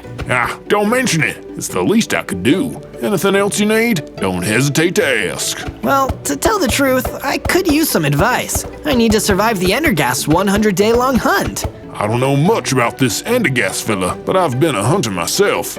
Let me tell you, a bad hunter will try to make the whole world play by his rules, but a great hunter will know how to use the world around him to his advantage. See what I mean? It was great advice, and I immediately started to act on it. I headed into a nearby cavern to seek out some iron ore and brought it back to my base. With the furnace, I turned the ore into iron ingots and then crafted a new iron pickaxe and matching sword for myself. The evoker was right. I could use the world around me to my advantage. That was how I could survive and beat the Endergast at his own game. In my search for more resources, I also made a few extra improvements to my base. I herded a flock of nearby sheep into the area and set up a nice spacious pen to keep them secure. Things looked to be on the up. From day 13 to day 15, I decided to ask my guide, the Fire Guardian, for some advice on growing stronger so I could survive the rest of the hunt. Taking on the Endergast won't be easy, Zozo, but smaller challenges can prepare us for the larger ones ahead. I've heard some of his henchmen are stalking the giant tiger. If you're using the world around you, then use them to hone your fighting skills. So, I set off on my new quest to take down some of the Endergast's minions. Reaching the giant taiga, I realized that this wasn't going to be as easy as I first thought because I was outnumbered. A swarm of ender creepers were roaming around, and I'd already tangled with one of those nasty explosive mobs. But I remembered the advice from the evoker: use the world to my advantage. The giant taiga was filled with plenty of vegetation, which I could use as cover to sneak up and get the drop on them. I jumped from the trees and destroyed one on the spot. Hey, where the heck did he come from? With a swing of my sword, I dealt some damage, then ducked back behind the trees. Hey, where the heck did he disappear to? They searched for me, but only found defeat. When the last one remained, he puffed and boom! The ender creeper detonated. I emerged victorious, and one even dropped a handy item, a health potion. Drinking it, I suddenly got much stronger. I had now gone up to 60 hearts and even learned a new ability, a flame breath attack. Oh, now that's perfect for a devil dragon like me. Now I'm cooking with fire. From day 16 to day 19, I continued exploring the world and looking for some more of the Endergast henchmen to take down. I was feeling super confident about my chances after my victory and looking for my next big challenge. I stumbled into a new biome, the Crimson Forest. This place was crazy creepy. As I explored, I came across an old book that seemed to have been left by someone that the Endergast had marked before. If you are reading this, then beware. The one hunting you has no rules, no boundaries. He doesn't flinch at his adversaries. He fears nothing. That's why he does this. He hunts to feel alive and will do anything to catch his prey. Oh, I'd better watch out. The Endergast seems to have some real issues. I had been so distracted by reading the book that I almost didn't notice a familiar hissing sneaking up behind me. There's the devil dragon that took out our buddies. Get this fool, boys. More ender creepers! I was nearly caught off guard, but stood my ground and fought them off. That was a close one. Lucky I noticed them, or I could have been blown to smithereens. From day 20 to day 22, after my run-in with that last group of ender creepers, I decided it would be best to make sure I was better protected against oncoming damage.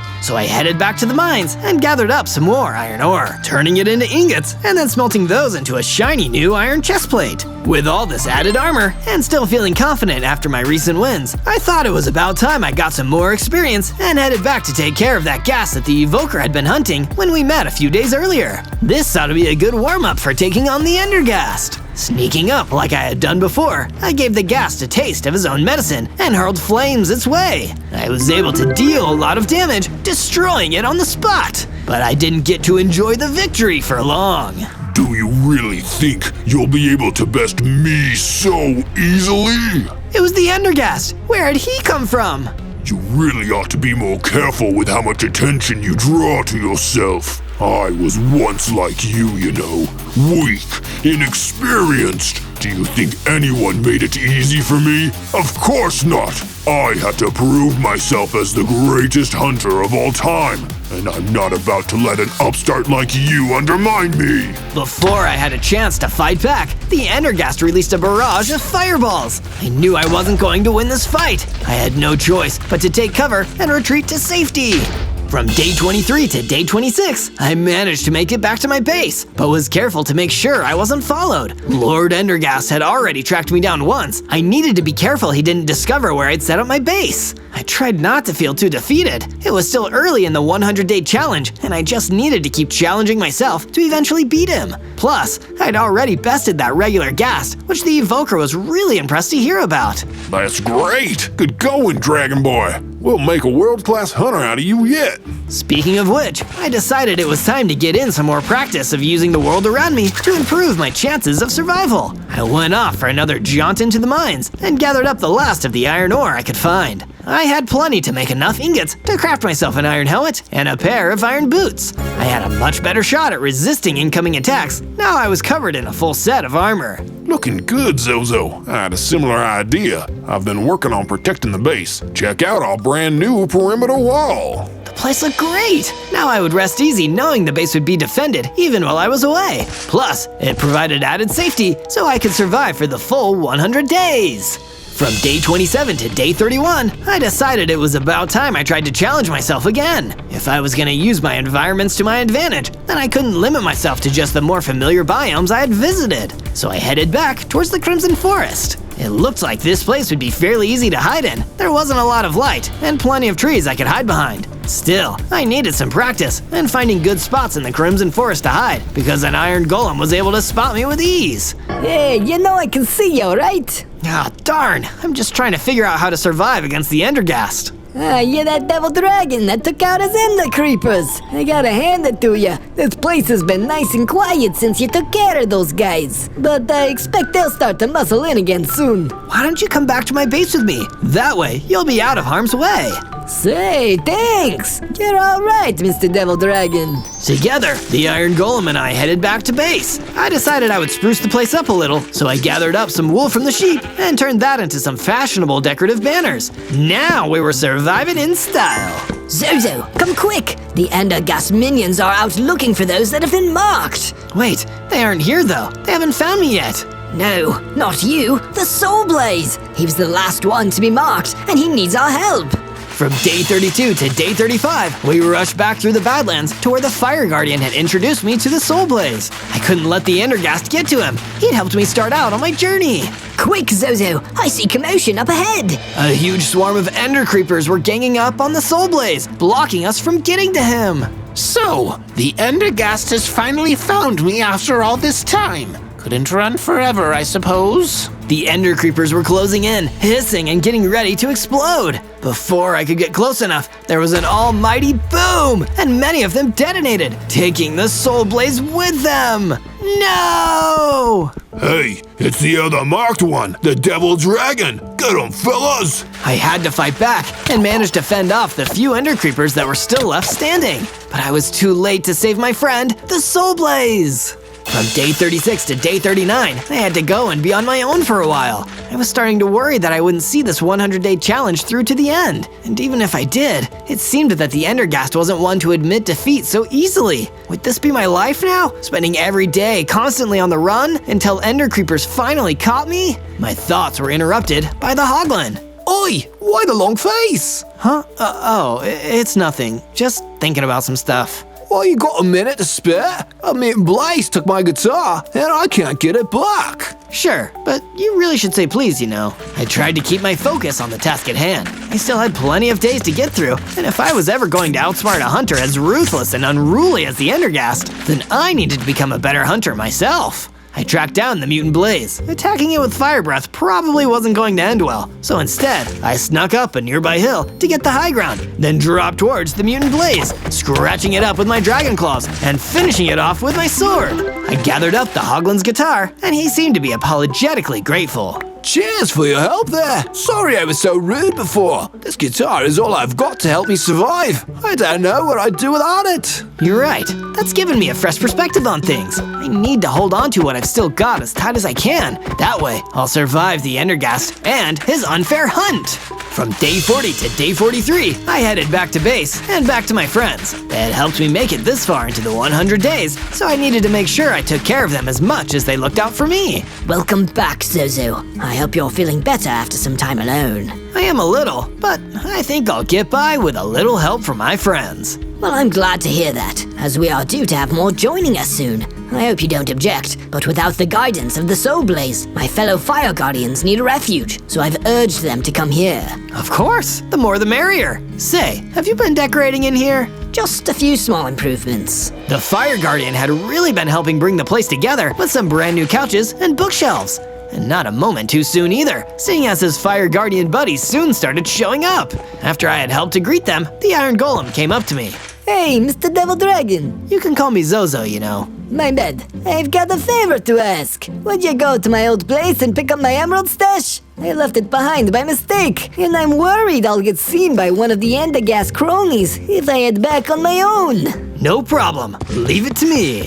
From day 44 to day 49, I ventured back to the Crimson Forest to track down the Iron Golem's emerald stash. It wasn't exactly the most challenging task I'd faced, but at least I was helping out my friends. That was the key to my survival, working together. Unfortunately, I wasn't the only one who'd had that idea. The Endergast came bursting out of the shadows towards me, accompanied by his toughest stooge yet, a mutant wither skeleton. Found you again, and you aren't going to be getting away so easily this time! You're the one who's found me so many times, but failed to stop me. Face it, you're only trying to prove what a scary hunter you are, because in reality, you're just not that good at it. I'm an exceptional hunter, and you want to know why? Fear! If you make the creatures of this world fear you, then they'll bend to your whims. For example, let me introduce you to my friend here. Not tough enough to take me on yourself? Oh, you naive fool! You think you can goad me?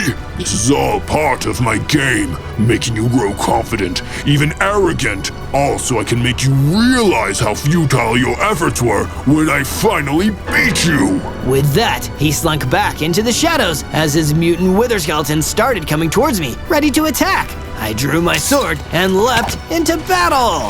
From day 50 to day 53, I crossed swords with the fearsome mutant wither skeleton. This was by far my toughest fight yet. With the nasty mob lacked in speed, it more than made up for in strength. I had to make sure to put some cover between me and it when the creature geared up for another heavy attack. Oh, the little devil dragon only made it halfway. Looks like you won't be seeing day 100. That's what you think! Huh? Where did that come from? I remembered to use my environment to my advantage. While I was behind cover and the mutant wither skeleton was talking, I quietly slipped around to some cover behind him. Now he was looking in the wrong place, and it meant I could get the drop on him. I launched a flame breath attack and struck the mutant wither skeleton with my flames, then charged in to deliver the final blow with my sword. He was down, defeated, but not destroyed yet. You're tougher than I thought. Tell me how I can defeat the Endergast. Defeat him? You'll have to find him first. He resides in the Dover Mountains, surrounded by his most loyal and powerful hunters. You might as well take these. As he died, the mutant wither skeleton passed me a handful of mystical diamonds. These would come in handy later, I thought, so I held on to them. From day 54 to day 57, I continued to search around the Crimson Forest and eventually found the Iron Golem's emerald stash. Unfortunately, there was a problem. A mutant husk had picked it up. So I hid and waited for it to drift past me, then leapt out, landing a powerful series of claw attacks and dealt with it in no time. I headed back to my base with the emerald stash and was finally able to return it to my friend, the Iron Golem. Thanks, Zozo. In exchange for this favor, I'll tell you an important secret. A secret? What do you mean? The devil dragons! Long ago, they were considered to be the most prized prey to an aspiring hunter wanted to prove themselves. But they were so rare that hardly anyone could catch them. Only one appeared every few hundred years. That must be why the Endergast is so interested in me. From day 58 to day 62, I worked on making some improvements to the sheep pen, giving those woolly guys a lot more space to roam around freely. But after I had done that, I remembered about those mystical diamonds I had taken from the mutant wither skeleton. I didn't have enough to craft weapons with, but I bet that if I could find some additional diamonds, I could make something pretty special with these. So that's what I did. I ventured down into the mines, and sure enough, there, embedded in the stony walls, were some shiny, untouched diamonds. I knocked them free with my pickaxe and took them back to my base. There, I combined them with the mystical diamonds to create a brand new diamond sword and pickaxe to match. They were both imbued with the magic of the mystical diamonds. It was then that the Fire Guardian came to tell me about some of the new improvements he had been making to the base while I'd been busy. Take a look over here. I've made the living area more comfortable to accommodate everyone that's staying here at the base. And there's even a fireplace. My fellow Fire Guardians were feeling a little aimless without some fire to guard. Wow, these are some impressive upgrades. From day 63 to day 66, I decided to have a chat with my old pal, the Evoker. Since he was a more accomplished hunter, I figured he might know something about the mountains where the Endergas's base supposedly was. Smart call asking me. That's the mark of a hunter who's willing to learn from the experience of others. Mountains, eh? Not the nicest of places. Shame that you'll have to head over there. If you head due west from here, you'll find the path there. But watch your footing. It's a treacherous biome to be in. I set off in the direction that the Evoker had pointed me in, and before long, I found myself in the mountains. This place looked pretty desolate, even more than the Badlands or the Crimson Forest. Something about all those stony spires made it seem unforgiving. I suddenly got startled and instantly turned to face what I thought was my attacker. I was prepared to face off against some of the toughest mobs working for the Endergast, and when I saw a mutant hoglin, I thought he was after me.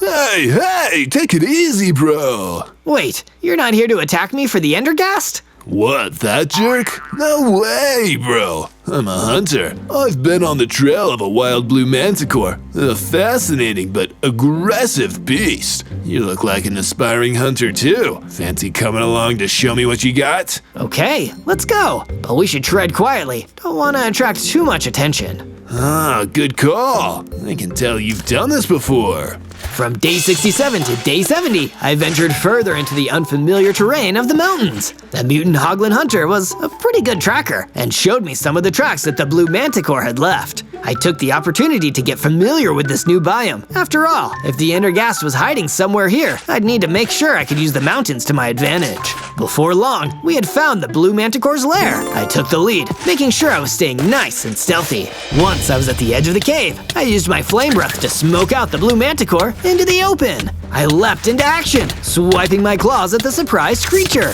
The blue manticore's hide was tough to pierce with my dragon claws, but not enough for my diamond sword. My blade cut through the armored hide with ease, and I felled the beast at last. That was some nice hunting there, Zozo. Well, happy trails. Maybe I'll see you around sometime, bro. Huh, what an odd dude.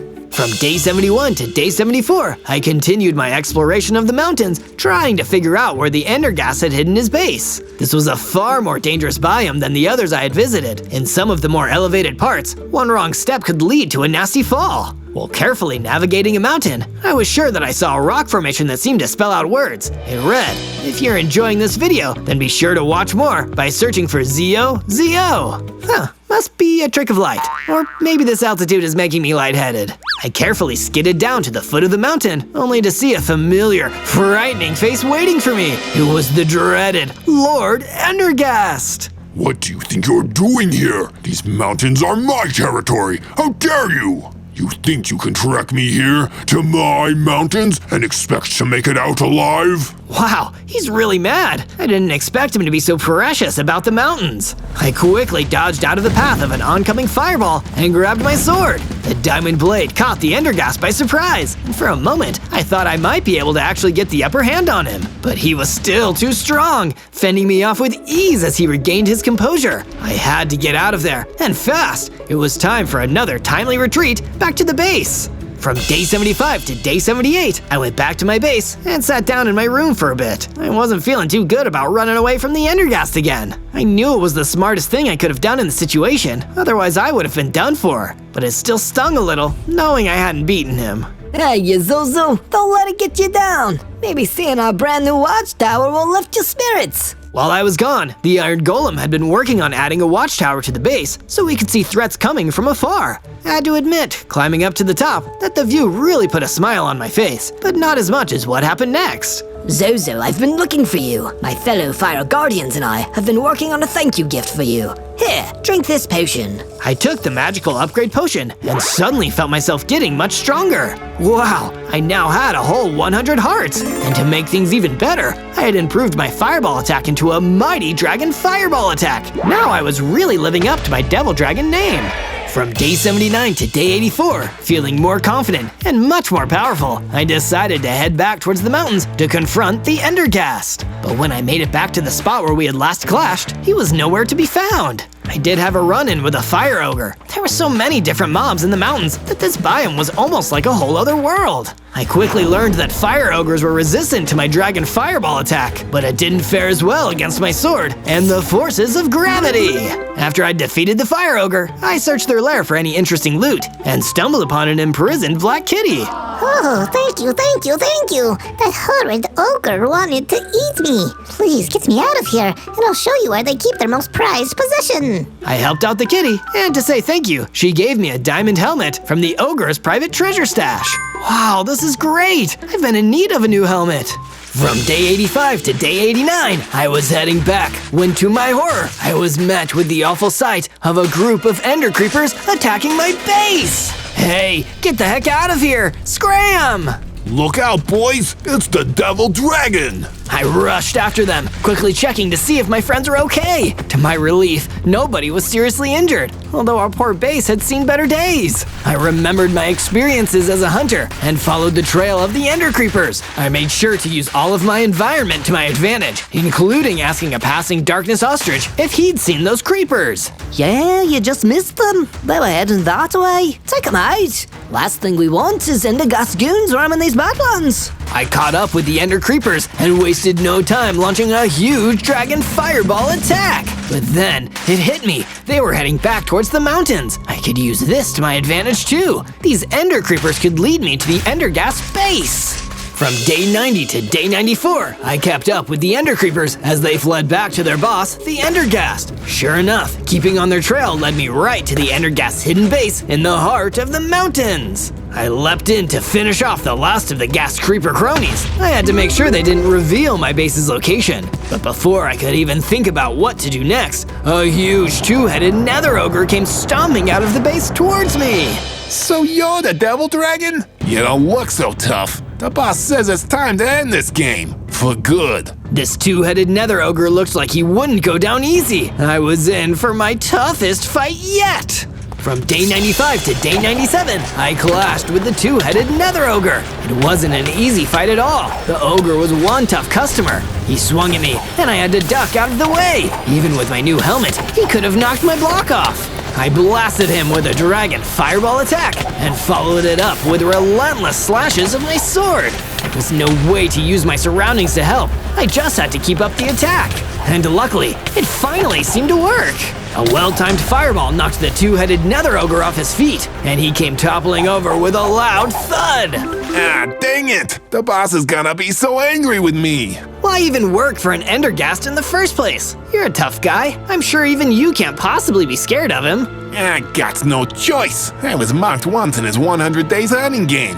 I lasted as long as I could, but he caught up to me in the end. Because I'd impressed him, he forced me to be his henchman for 100 years. So he could trap me like that too. Man, this guy really is a jerk. You said it, pal. With that, the two-headed nether ogre passed on. I had to double back to my base as quick as possible and make sure everything was okay. On day 98, I made the journey back to my base and assessed some of the damage the ender creepers had left in their attack. Fortunately, it wasn't too bad, all things considered. Most of the damage was taken by the perimeter wall, and that's what it was there for. Look guys, I need to stop the Endergast once and for all. If I don't act now, then there's a chance he won't ever let me go. You've all helped me get this far, so thank you very much. First, the Fire Guardian came to say goodbye. The Fire Guardians have your back, Zozo. We will defend all you've built here while you go forth. The Soul Blaze would be proud of you. Then, the Iron Golem. Well, Mr. Devil Dragon, you gave me a place to stay out of harm's way, and I'm grateful for that. That's way nicer than the Endergast or his cronies have ever been to me. So I say, go kick their butts. And finally, the Evoker. You've become a mighty fine hunter, Zozo. You've listened to all my advice, and there's nothing more I can teach you. Just follow your instincts, and you'll prevail. With that, I headed off to finally end my 100 days for good. On day 99, I retraced my steps and found myself back where I wanted to be, right outside the Endergast base. He must have realized I took down his two-headed nether ogre because the place was swarming with ender creepers. Just as I was trying to get the drop on them, a familiar face snuck up on me. It was the mutant Hoglin. Don't overwork yourself, bro. I'll handle these clowns. Slip inside while they're distracted. Thanks, Mutant Hoglin. Now I could sneak into the base undetected. This was it! On day 100, I reached the top of the enemy's base and came face to face once again with the Endergast. He had been expecting me, but he wasn't too pleased that I'd made it this far. You again? You really don't give up. Well, since you survived up to day 100, maybe I could find use for you. After all, you did just take down my last top henchman. No chance. I'm here to put an end to this game once and for all. Let's see about that, shall we? There's only one way this game ends. My way! And before any more words could be exchanged, the battle began. I had to use all my strength and experience to take on the Endergast. I thought quick on my feet of a way to destroy him. I tried a few times, hitting the Endergast in the head with my fireballs and dealing some damage, but it had also angered him a lot. He let out a spew of fireballs, and I had to quickly get the heck out of the way. He flew down to get closer to me, and that made him vulnerable. Moving quickly, I used my claw attacks, then showed up with my mystical diamond sword. Then, as he fired his last fireball at me, I deflected it and sent it back his way, finishing him off for good measure. It worked! I had finished it! The Endergast was defeated, and his ruthless hunt was over. I had survived the whole 100 days. On day 1, I spawned into the prairie as an awesome venom dragon! Whoa, that must be what happens when an alien symbiote fuses with a dragon! I wonder what awesome powers this will give me! But I didn't have much time to think about what awesome powers being a symbiote-infused dragon would get me, because I suddenly saw a small group of heavily armored royal guards running towards me! Uh-oh, those guys look a little sinister! I should get out of here! I turned and ran as far from the royal guards as I could, but I was only a baby venom dragon with 10 hearts, so I didn't have that much energy. Still, I was able to outrun the royal guards and stop to rest. Jeez, I just got here, and already I've got gangs of armored goons running after me. What's going on here? Your capture is going on here, knave. I turned and saw one of the royal guards standing right behind me. I haven't done anything wrong. Trespassing and suspicious behavior. Our master, the Chief Evoker, demands that we take in any possible accomplices of the Accursed One. Accursed One? I've never even heard of him. Oh, forgive me for not believing that. Come with me right now, little venom dragon, or I'll be forced to call in reinforcements, and they're a lot less kind than me. At my current tiny strength, I had no choice but to go with him. On day 2, the royal guard who'd captured me took me back to a base somewhere in the prairie. There was a small structure that seemed like a headquarters and a large walled courtyard protected by a secured door. What is this place? Is this where that Chief Evoker guy lives? The Chief Evoker is in a different biome, trying to build alliances with other factions so we can ally against the Accursed One. We will keep you in our storage center until he returns. I promise, I've never heard of the Accursed One. Can't you just take my word for it? The Chief Evoker has a good sense for the content of people's souls. When he returns, he will judge your worthiness. He didn't tell me anything after that. He just locked me inside the courtyard where I was trapped with a fungus thrower. Hey, bub. Name's Bogey. What are you in for? I'm Zozo, and honestly, I'm not even really sure why I'm here. I guess because I thought I had something to do with this guy they call the Accursed One. How about you? I'm in here because I don't like authority. The Accursed One, the Chief Evoker, doesn't matter. I don't think anyone should tell anyone what to do for no good reason. Can't say that I'm keen on them right now either. Before we do anything else, I need to get us out of this place. I'm open to ideas, fella. I've been in here for 3 weeks. I think I'm starting to go insane. Bogey's insanity aside, there was still hope here. I waited until nightfall, and then I put my plan into action. I have wings. Maybe, just maybe. I focused really hard until my wings started to carry me upwards. I flew up and out of the courtyard and then landed next to the door outside. I opened it and freed Bogey. You're a real one, Zozo. I hope we meet again someday. We both ran off in different directions, relieved that the royal guards hadn't noticed our daring escape. On day 3, I took flight and sailed through the sky above the prairie. Everything below me looked so tiny. It was breathtaking. I felt like I could do it forever. But I couldn't, as I suddenly realized that my hunger bar was looking uncomfortably low. I needed to get back on the ground and quickly get some food. I landed and started searching for fruit or some animals. That's when I happened upon an apple tree and gathered apples. I tasted them and they poisoned me. I guess a dragon only eats meat. Apples, me no likey. I decided to stay on the ground and rest my wings for a bit when I heard huge thundering footsteps somewhere in the distance. It was way too loud to be one of the royal guards from earlier. Who could that be? I should check it out. I quickly ran over until I saw a massive figure strolling across the prairie. A giant, tough, redstone golem. Whoa, he's so big. I bet nobody messes with him. You're right about that, kid. Oh, you could hear me? I can hear a lot. Just because I'm big and tough, people assume I can't be smart and perceptive too. But I'm the whole package. My name's Red. How about you?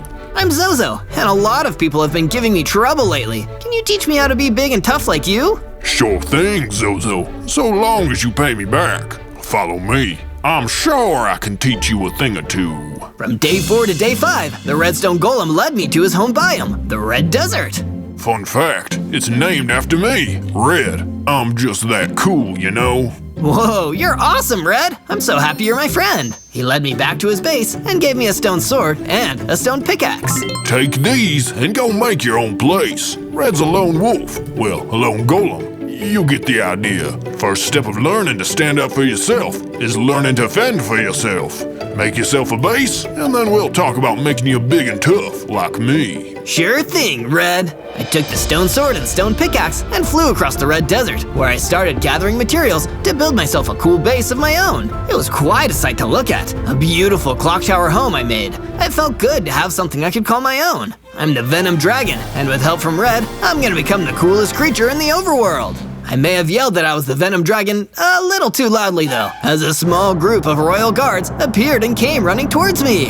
Oh no, it's time to fight! I pulled out my stone sword and ran in to battle the royal guards. It wasn't easy, but my pure willpower saw me through. I defeated the royal guard detachment and gained enough XP in the process to level up. I got bigger, stronger, went up to 30 hearts, and gained a new power, Venom Breath.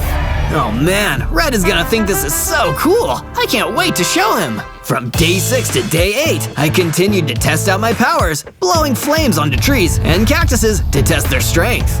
Feels good to finally have some power. Some firepower! Is that even a joke? Oh gosh, who knows? But during my fire practice, I happened to run into an old friend, Bogey the Fungus Thrower. Hey Bogey, how's it hanging? Been better, been worse. Say, have you had any luck finding that accursed one? I've been on the lookout. I need to find a new authority to rebel against while the Evoker is still out of town. Does the accursed one count as an authority? I'm still not really sure what his whole deal is. I've been asking around a lot lately. Turns out, he's been causing trouble around here for years. He's rolled through towns, and they've disappeared that same night. He rarely ever leaves survivors, so it's hard to know who he is and what he looks like. Well, that's worrying. I think I know exactly who to ask about this. I flew over to my good buddy Red and told him everything that Bogey had told me. He immediately knew what I was talking about and had a great idea. Yeah, I've heard about this accursed one. He's a tough customer. Pretty cool, apparently, but obviously evil, too. I've heard that his true power comes from a bunch of dangerous magic users.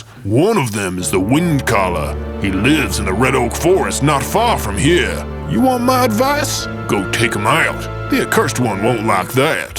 From day 9 to day 10, I flew straight to the Red Oak Forest, searching for the Windcaller, the first magic user who helped prop up the power of the Accursed One. If I can defeat him, it'll bring me one step closer to defeating the Accursed One himself. When I spotted the Windcaller, I immediately flew down towards him and landed a few feet away. He did not seem happy to see me, to say the least.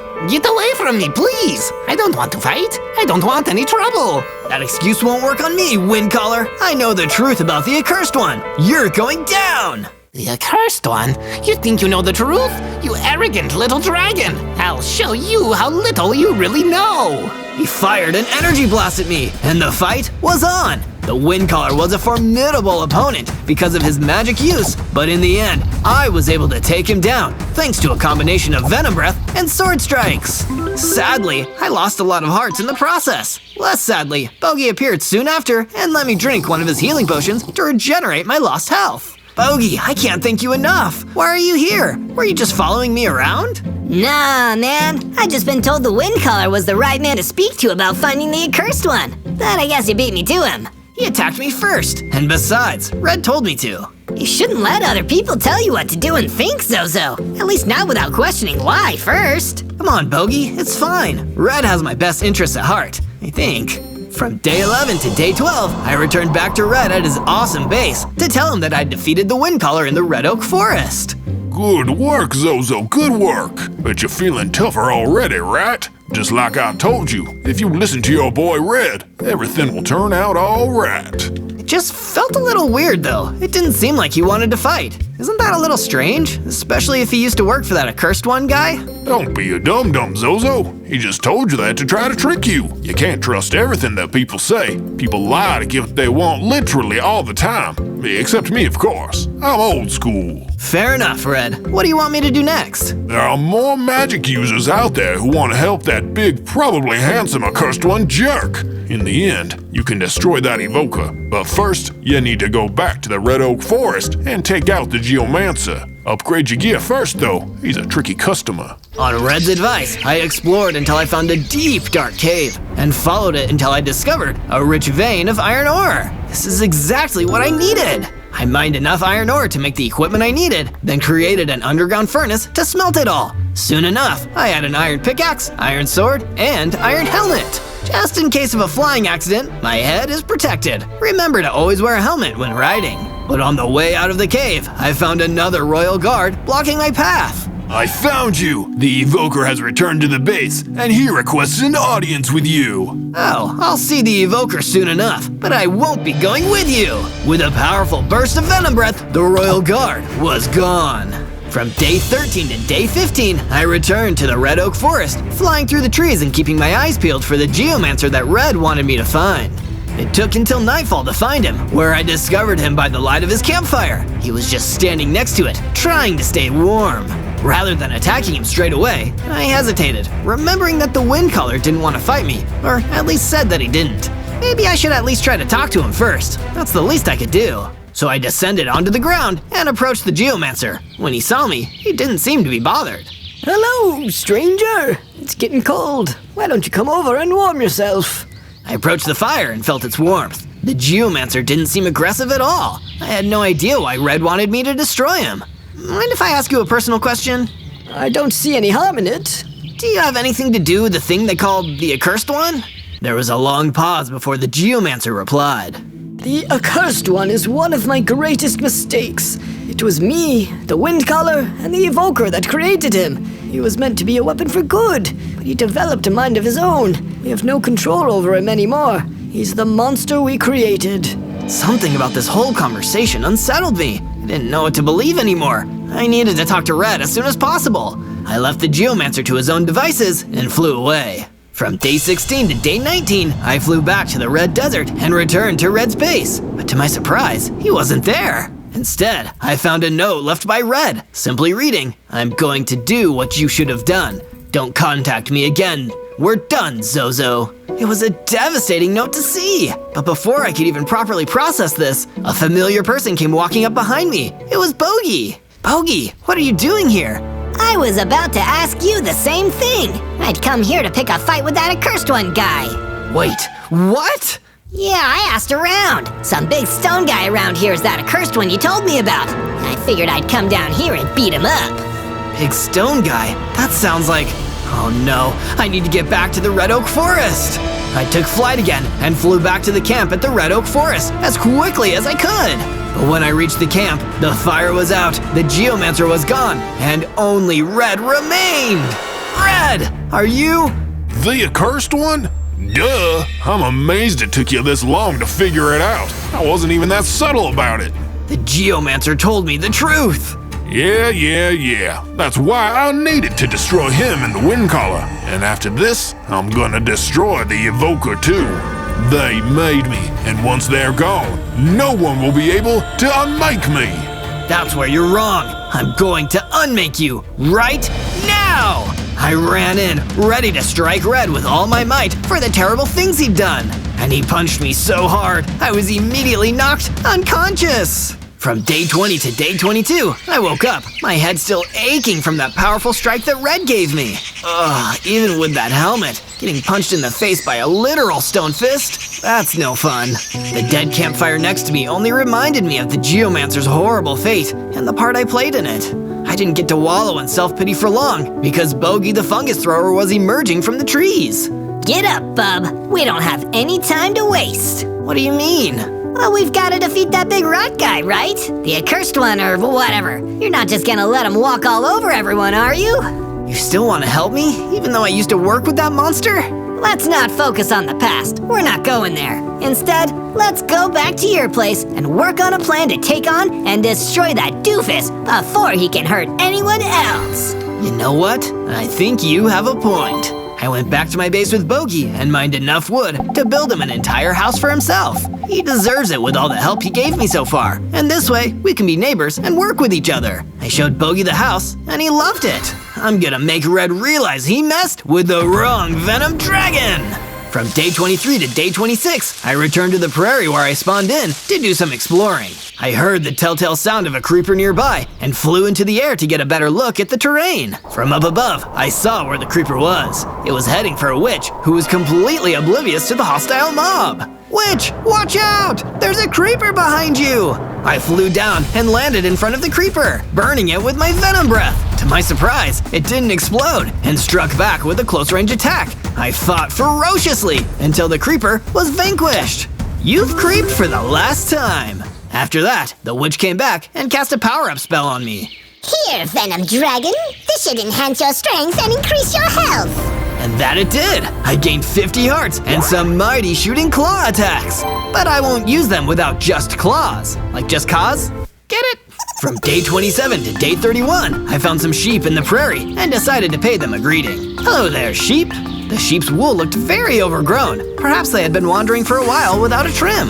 I invited them back to my base so that I could help them shed their extra wool. It was the biggest sheep barn I have ever built. Never have the sheep had so much space under the roof. I want to keep their wool nice and dry. When I had placed the last piece of the barn, Bogey the fungus thrower showed up. He had some news of his own about the state of the base. Great work herding those sheep, Zozo. While you were doing that, I built us a storage building. You're welcome. Super! I've always wanted a place to store things. Now all I need is some things to store. Let's gather some resources then. We'll have to be well stocked if we want to take on Red. You got that right, Bogey. Elsewhere in the Red Desert, our nemesis, Red the Accursed One, was gathering resources of his own. Go forth, my Dark Knight Rider. The Evoker must be eliminated, along with that pesky Venom Dragon and anyone else who tries to step on my coolness. You can count on me, Red. I won't rest until all the uncool fools are cut down by my axe. From day 32 to day 35, I made my way back to the headquarters of the Chief Evoker in order to warn him about Red. The guards at the gate were quick to attack me, thinking that I was a potential threat to their boss. I defended myself with some normal attacks, but avoided using my shooting claw attacks so I could hold back and not hurt them too badly. You've gotten stronger, Trespasser, but why are you not fighting us with all you've got? Because you don't want to get hurt, and I don't want to hurt you. I bring news about the Accursed One, and I'm glad I made it here before the Red Golem did.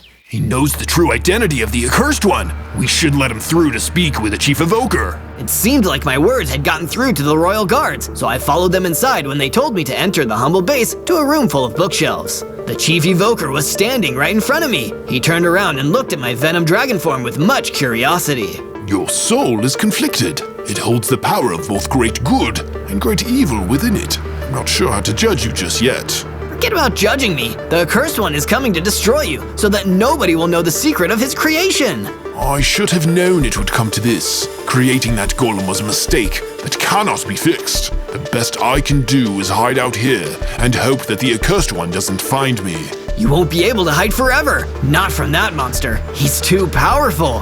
The Accursed One may be strong, but he isn't unbeatable. If we can gather all three of those who made him... We don't have that option anymore. You're the only one left. Well, In that case, I'm going to stay put. You try to figure it out yourself. Bogey was right. Trusting authority doesn't always work out. From day 36 to day 39, I went mining for the materials I would need to complete my iron armor.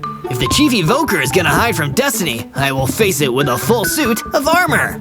I didn't just unearth iron either. Once I found enough of the metal to build my armor pieces, I was able to find diamonds in the ground as well.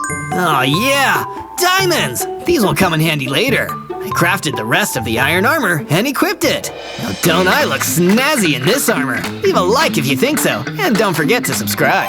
I went back above ground to my base in the Red Desert, where I met up with Bogey and told him what happened at the Evoker's base. It looks like we're gonna have to take this matter into our own hands. We'll stop that accursed monster without the help of the Evoker. Yes, that might be the only way to get it done. It's you and me, Bogey.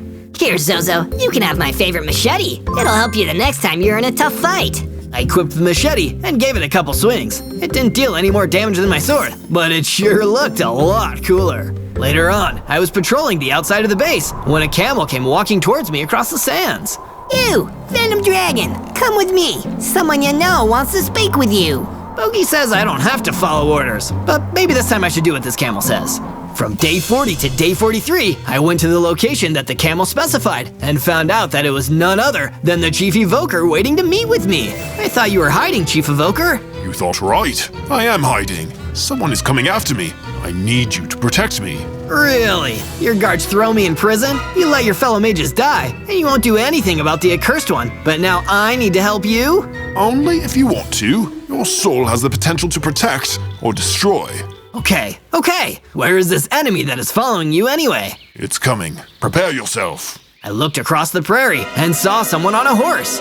There you are, Chief Evoker. I'm going to chop you up for being so uncool. Who are you, buddy? I'm the Dark Knight Rider, and it looks like I've got another target right here in front of me.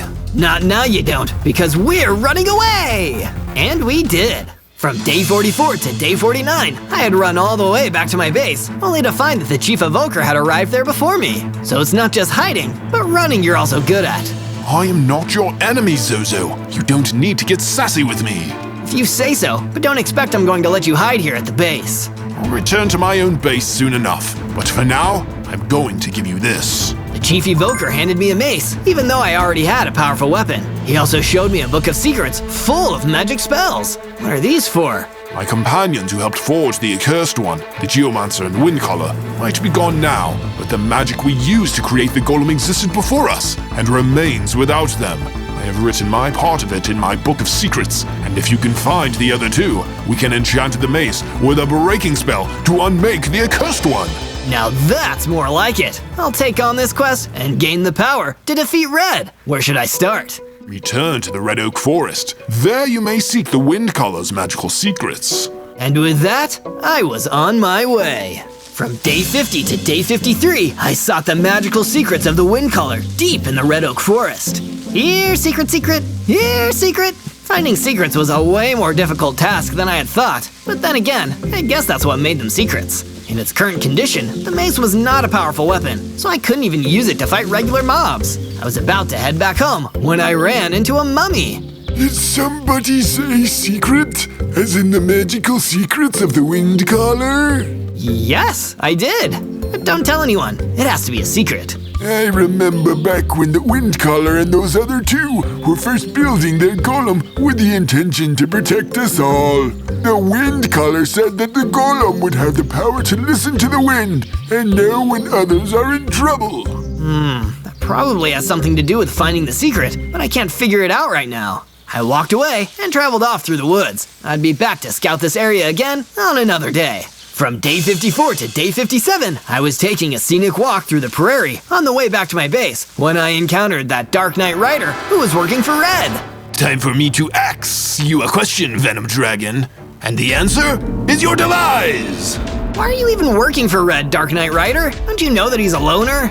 Simple, because I've got a score to settle with the Chief Evoker. But you won't need to hear about that. I'll just chop you to pieces! The Dark Knight Rider ran towards me, and I used my Venom Breath on him. It barely did any damage, and he just kept charging forward. I'd better get out of here. I flew away, escaping through the sky where the Dark Knight Rider couldn't reach me. While his handyman was tracking me, Red was brooding all alone in his base. I can hear him now, those voices on the wind. Yes, that's a sure sign that my enemies are in trouble. It's cool to know that people I don't like are failing. From day 58 to day 62, I came in for a graceful landing in the middle of my base, where Bogey was quick to welcome me back home. Our base has become much more self-sufficient thanks to my efforts. Come check this out. I looked around inside to see Bogey had installed a furnace for regulating temperature throughout the base. This is excellent, Bogey. Who doesn't need a furnace in the desert for when it gets cold? I also started work on building a defensive bunker in case things really get dangerous out there. Can you gather some materials to help complete it? Of course! The mines were full of the materials I would need to reinforce the bunker, so I went down below to gather them. I went further than the usual mines and arrived at the deep mining cave. There was iron and stone, and of course, diamonds! Never can have too many of these. I should upgrade my gear with these shiny diamonds while I'm here. I mined the diamonds and crafted myself a diamond sword, diamond pickaxe, and diamond helmet. While I didn't have enough diamonds for a full suit of armor, I was armed with a strong weapon now in the form of my diamond sword. I returned to Bogey the fungus thrower and gave him all the materials I gathered so he could finish the defensive bunker within the base. From day 63 to day 66, I found the evoker had come to visit my base again with further knowledge on how I could complete the mace and the unmaking spell. I have found the secret location of the magical secrets that the Geomancer had once brought to the table in the creation of the Accursed One. That's great news! I wasn't able to find the Windcaller's magic secrets, but at least we can use the Geomancer's secrets. They are in a new biome that you've never seen before. Allow me to guide you to that place. The Chief Evoker led me down to the lush caves, a forest beneath the surface of the overworld, which had unique plants seen nowhere else in the world. This looks like the work of geomancy, no doubt about it. We soon came upon a huge door that was sealed with geomancy magic. The magical secrets are behind here. That's good to know, but it looks like the door itself can't be opened. It's true. The Geomancer was so ashamed of playing a role in the making of the Accursed One that he sealed his secrets behind this door. I guess we'll need to backtrack here once we've learned the way to get through this door. From day 67 to day 70, the Chief Evoker once again asked me for help with another matter. It is urgent. There is a bad soul running loose around the prairie. You have to stop it. I guess I've got to do what you say. I arrived at the prairie and saw exactly what the Chief Evoker was talking about. An evil wraith was going absolutely crazy and tearing the place apart. I drew my machete and moved towards the wraith, cautiously. It fired a lightning bolt at me, which I dodged. I returned the favor with my venom breath. I've achieved true power. I don't need anyone anymore. I am strong all by myself. Just because you're cool by yourself doesn't mean you should go destroying things. I bet somebody else made you believe that so you wouldn't destroy him. Life is better when you're on your own. And you're only saying that because you aren't listening to others. If you listen to me, I promise you'll be stronger with someone to help you. The Wraith thought about it for a moment. You have convinced me to accept help from others. If it really does power me up. I solved the problem without fighting. I guess not every bad soul is beyond convincing. From day 71 to day 74, the Dark Knight Rider showed up and started breaking down my base with his deadly horse. Not so cool after I pillage your base. Then again, you were never cool. You're the one who's about to find out what cool is after I slice you. I drew my machete and we battled each other, weapon to weapon. The fight was even for a while, but then the Dark Knight Rider disarmed me of my machete and stole it for himself. It'd be hard to slice me without this. See you later, you uncool fool. Wait, this isn't over! The Dark Knight Rider didn't wait, and just like that, he was gone. I may have survived with my life, but I lost Bogey's favorite machete, and that made me extremely sad. I ran into my room and cried about it for a long time, wishing I had only hung onto the machete a little bit tighter. After a few hours of crying, Bogey showed up in my room. I was almost too sad to talk to him. I'm sorry, Bogey. I can't believe I lost your favorite machete. Zozo, it's only a machete. At least you're still okay. You're my best friend. You're right. Thanks, Bogey. Come out and play. I've already fixed the base up from the Dark Knight Rider attack. I spent some time with Bogey, not knowing that Red was once again plotting something all by his lonesome. Try to unmake me, will they? I'll unmake them when I get my hands on the fully completed Mace of Magic. From day 75 to day 78, the Chief Evoker was back at my base once again. You show up here a whole lot, don't you? It's because you're so useful, Zozo. Now have all these javelins. Okay, I'll have all those javelins. I took the javelins that the Chief Evoker was giving me and asked him if there was any other reason why he was here. There is. I thought you could help me deal with the Dark Knight Rider that has been plaguing us. That is because he tried my magic secrets, but I said no, and kept him from learning. Why didn't you let him learn your magic? Who knows? But secrets are meaningless unless you keep them. That sounded kinda cool, but not in a nice way. Either way, I took my javelins and went to track down the Dark Knight Rider. From day 79 to day 84, I explored the Red Desert until I found Red's base. There, I saw the Dark Knight Rider, obviously about to report to his boss, the Accursed One. Eat javelins, you thief! I flew around the Dark Knight Rider and hurled the javelins one after another. He was barely damaged at all. The javelins were ineffective, so I switched to my shooting claw attacks. Why would I eat those? Javelins and claws aren't food, but you're going to be minced meat once I'm done with you! The Dark Knight Rider attacked me with his horse, which even with my diamond armor, still did a lot of damage. See? I don't need magic to be a cool guy. All I need is a horse and style, and I can do whatever I want with my life. You need more than that, Dark Knight Rider. Life isn't about doing whatever you want. It's about doing what must be done. That's what real coolness is all about. Inspired by my own words, I embraced the power of coolness and leveled up into a big-sized Supreme Venom Dragon with 100 hearts. How do you like me now? Probably not a lot, because I'm gonna destroy you with my coolness. Oh, no! He's so cool now! I sure am, but enough about me. Here's something that isn't cool, my 1,000,000-degree Dragon Fireball! I used my new special attack to defeat the Dark Knight Rider! The Dragon Fireball scorched him and his horse, leaving behind no trace he was even there, beyond my machete and a special key marked with Geomancy magic. I have a feeling I know where this goes. From day 85 to day 89, I saw that Bogey the Fungus Thrower had almost completed the defensive bunker that I had gathered all those materials for.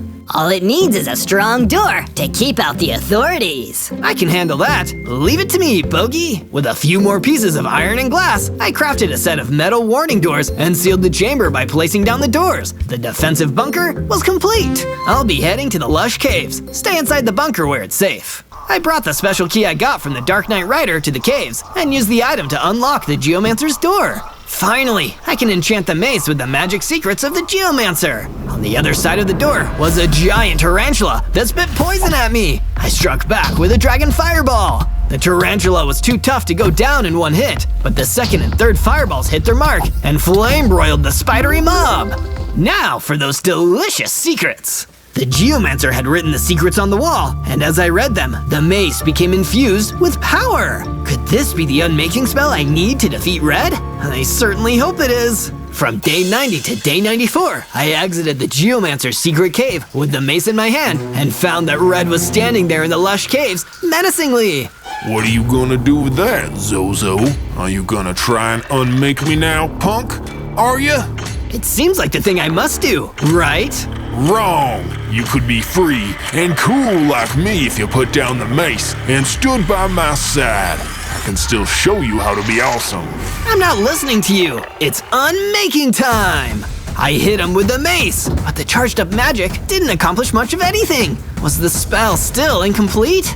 He hit me with a big punch that knocked away almost half of my health. That knocked me so hard, I dropped my mace, which he grabbed and hit me again. Before I could do anything back, I was frozen by some magic. Oh no, I can't escape. You actually believed what Chief Evoker said? He doesn't know how to destroy me, and soon nobody will be able to. Goodbye, Zozo.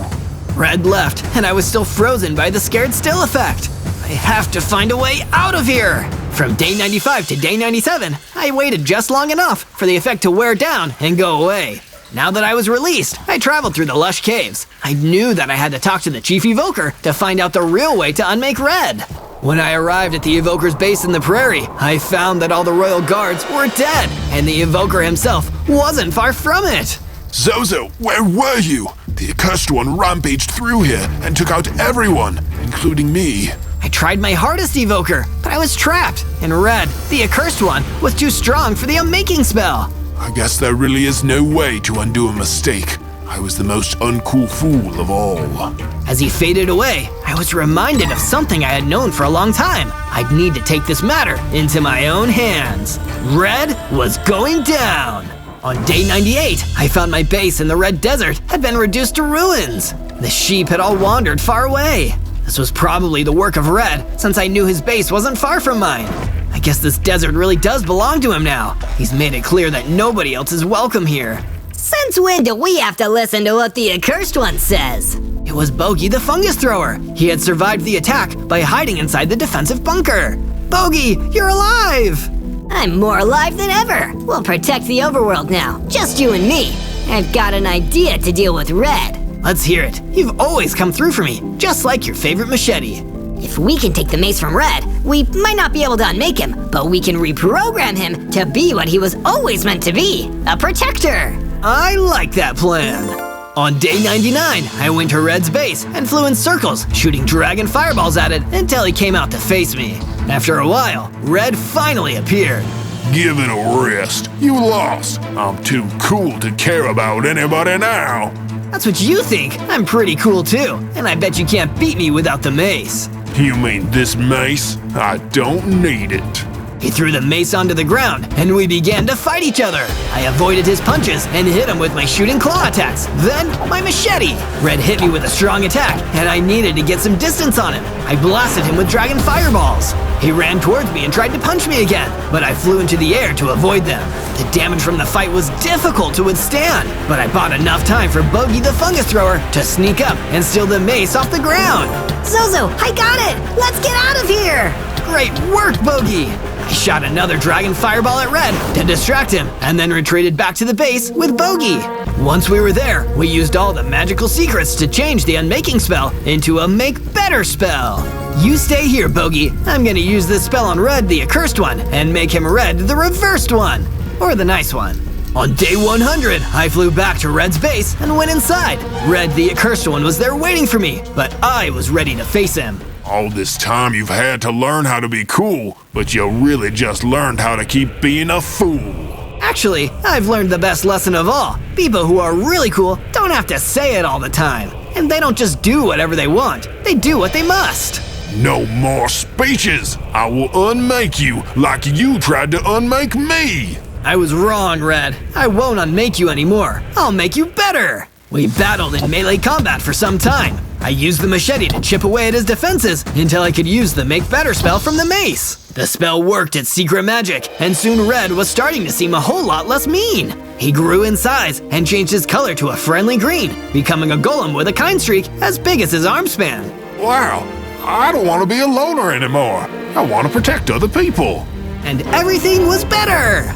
Now, thanks to my Make Better spell, Red, or should I say Green, would be the world's protector, and I would have a chance to relax until I was needed again.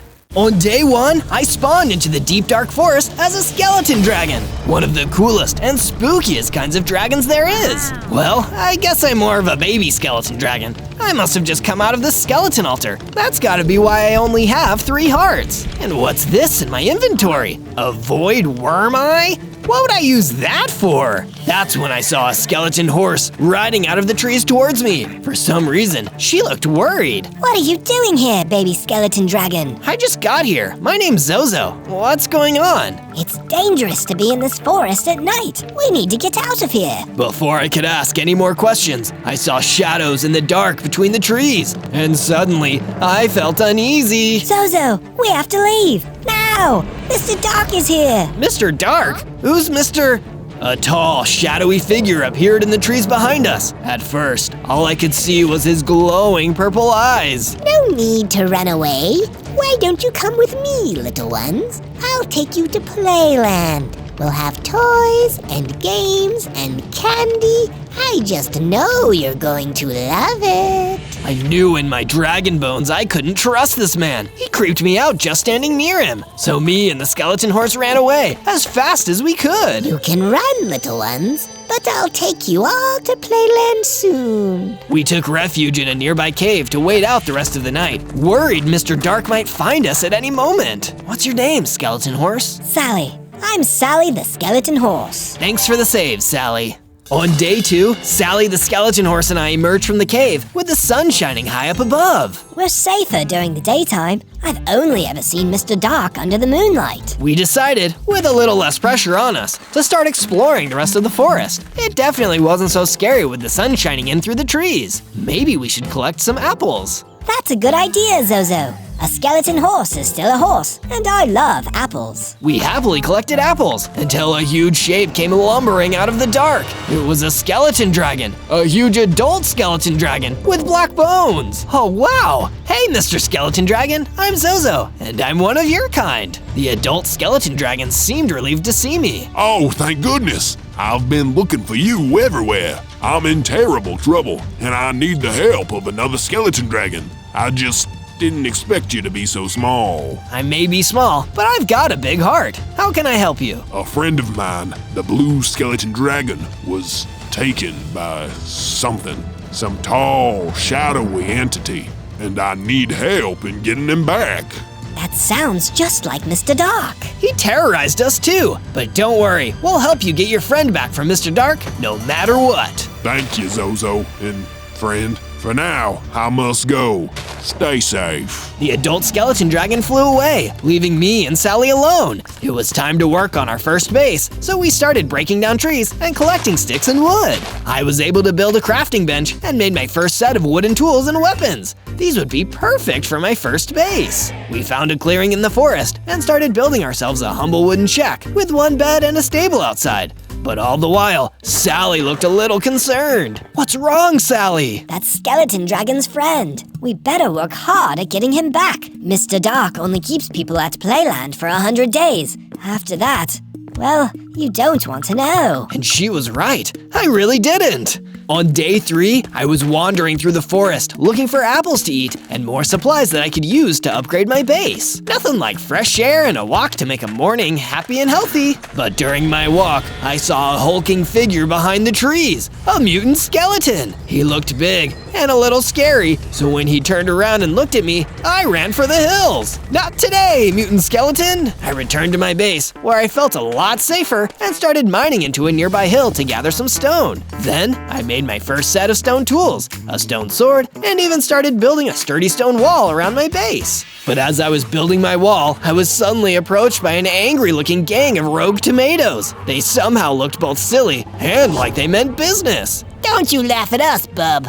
or I'm gonna give you a knuckle sandwich with extra ketchup, you hear? Those were fighting words, so I decided it was time to give my brand new stone sword some action. If it's a tussle you want, it's a tussle you'll get, tomatoes! I fought them all, making short work of them with my stone sword. And after their defeat, one of them dropped a milk bucket. Guess I'll just keep this, in case it comes in handy. That's when I looked up and noticed it was getting dark. I'd need to finish the wall another day. I definitely didn't want to get stuck outside while Mr. Dark was on the prowl. Instead, I went back to my bedroom and got a good night's sleep. On days 4 and 5, I woke up to the sound of Sally the skeleton horse entering my room. Hey, Sally, what's up? Zozo, I noticed you brought back a milk bucket last night. You should drink it. Milk contains calcium, and calcium is good for your bones. It's the perfect way for a skeleton dragon to get stronger. That sounded like a great idea, so I chugged the milk and immediately found myself getting stronger. I grew to a big, tougher form with 6 hearts rather than 3. This is more like it.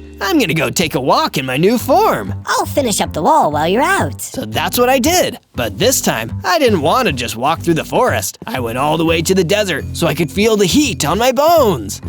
Sun and skeletons go together like peanut butter and jelly. I turned and saw a wither skeleton further out into the desert. He seemed to be fishing in a pond. I couldn't believe how many friendly skeletons I was running into these days. I made my way over the small hill to him. Enjoying the sun, fellow skeleton? Want to come back to my base and hang out with me and my horse friend, Mr. Wither Skeleton? We're putting together a group to help save an innocent skeleton dragon from an evil man. Sounds good to me, brother. Let's boogie. The Wither Skeleton and I traveled back to the base together, and we came back just in time because a big, angry Ravager was trying to break down my defensive wall. Uh-oh. Want to help me run off this nasty customer, Wither Skeleton? Heck yeah, let's do it. With the both of us ready to fight, the Ravager was outmanned.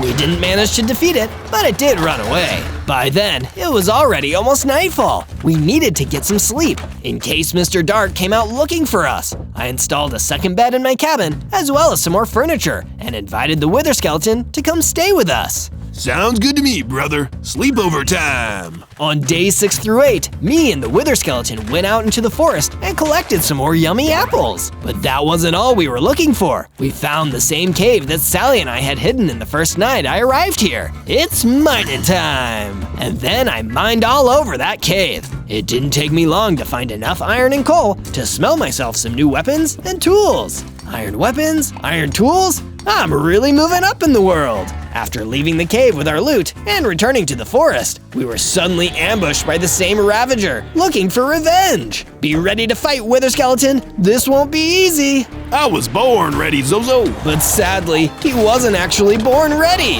That Ravager was way stronger than we thought. We fought the Ravager until it was defeated, but the Wither Skeleton was destroyed in the process. Wither Skeleton, no, I'll never forget you. He dropped his hat, which I decided to take with me. He had also dropped a flint and steel, a useful item for lighting fires. On the way back to my base, I encountered a soul vulture hanging out amongst the trees. Hey, Mr. Soul Vulture, wanna come back to my base? I figure us Bone Brothers should stick together.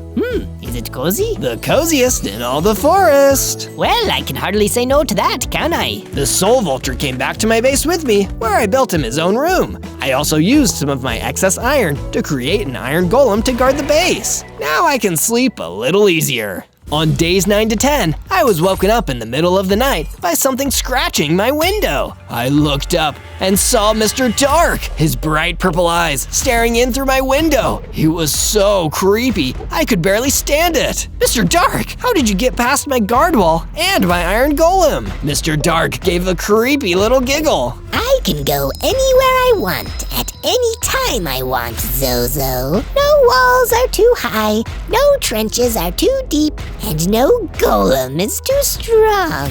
If I wanted to, I could open your door and walk into your bedroom right now. Then why don't you? Because where'd be the fun in that? Silly little dragon boy, you'll choose to come to Playland with me. I just know you will, and you'll have a wonderful time. I'll be keeping my eye on you, Zozo. I'll come back when you least expect it, and then you'll be all mine. Then he disappeared, and I couldn't get back to sleep for the rest of the night.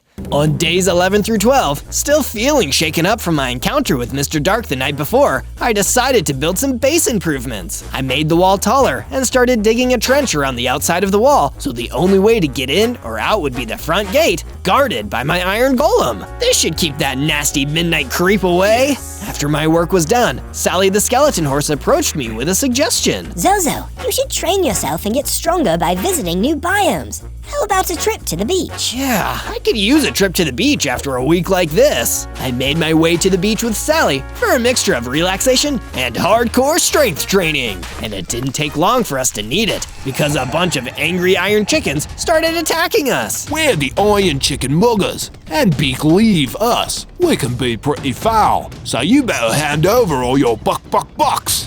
Thankfully, with Sally and I working together, we were able to defeat the Iron Chicken Muggers and keep all of our hard-earned money. This kind of thing is exactly why I hate chickens. We kept exploring until we found another skeleton friend, a skeleton deer. So of course, I invited her back to my base. Gee, thanks. I'd love a new place to stay.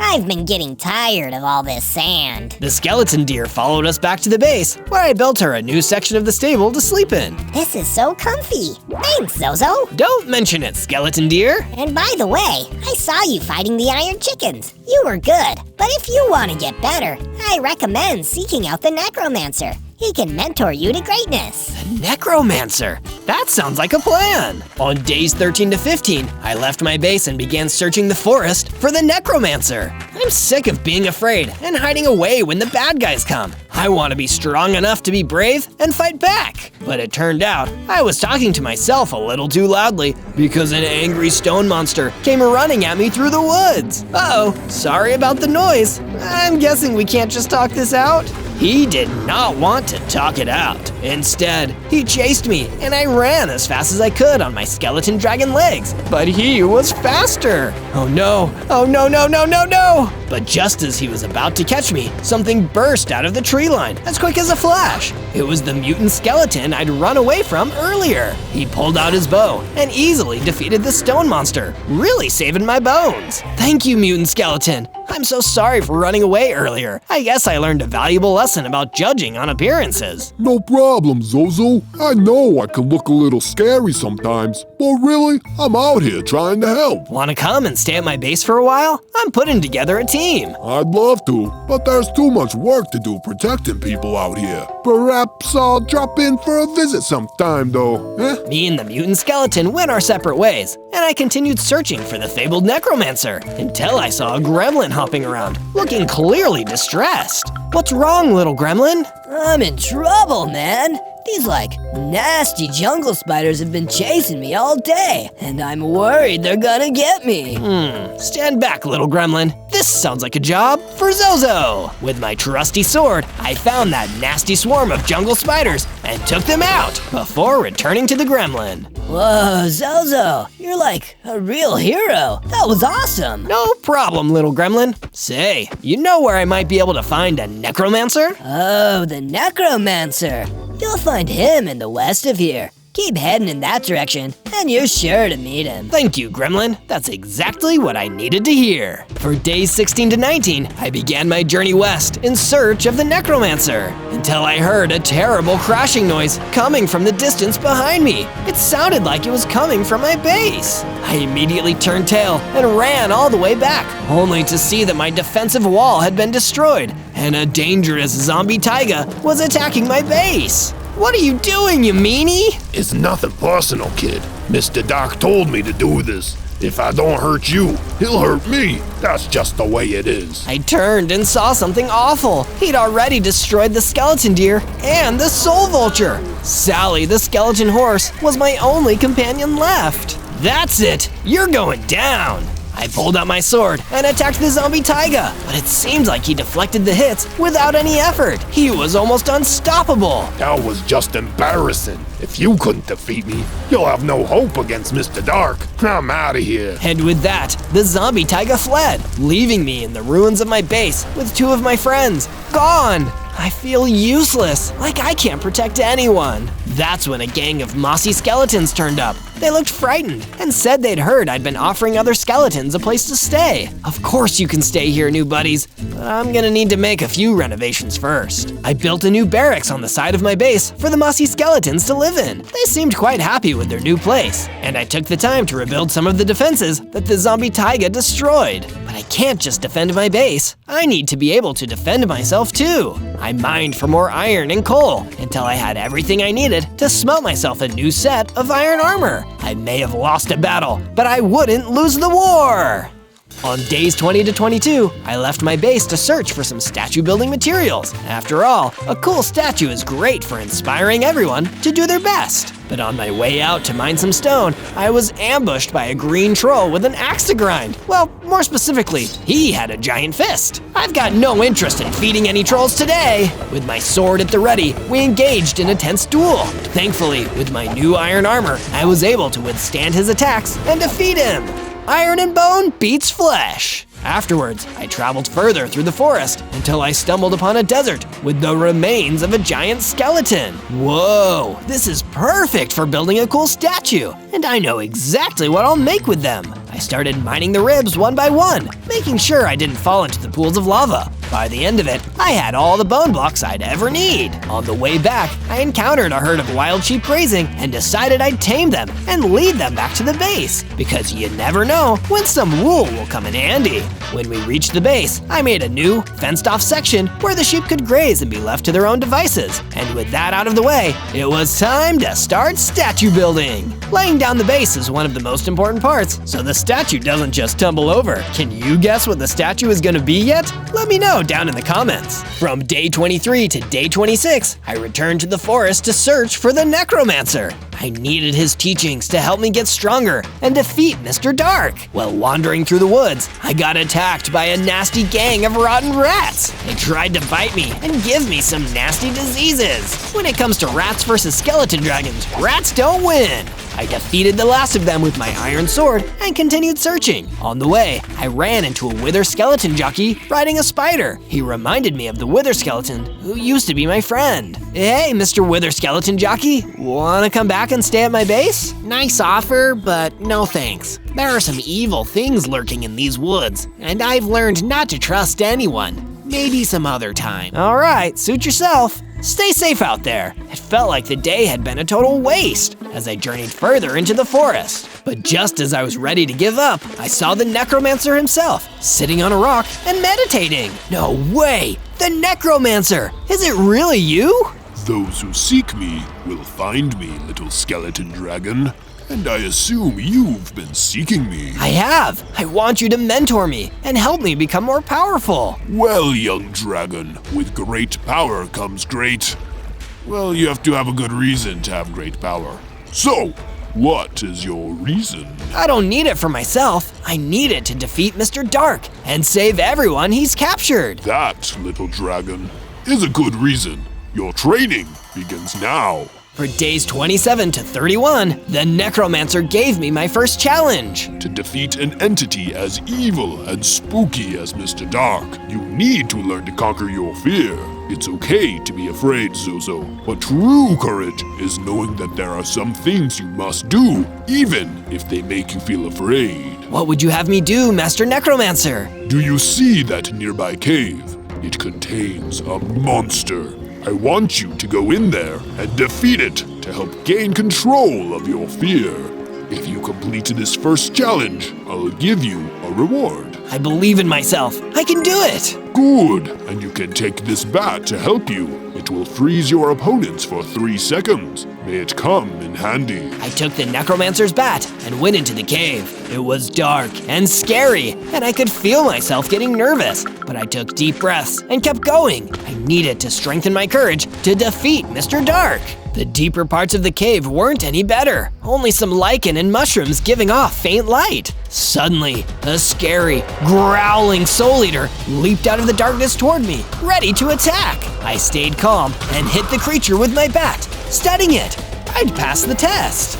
Okay, now it's time to get out of here. On days 32 to 35, my new mentor rewarded me for passing the first challenge by giving me a potion of strength. I immediately drank it and felt myself getting bigger and tougher. This training was really paying off. I have to be at least twice the size I once was. This whole thing made me feel so happy, I decided I'd go back to my base and tell the mossy skeletons and Sally the skeleton horse about my victory. And on the way, I encountered the wither skeleton jockey that I'd met a few days before.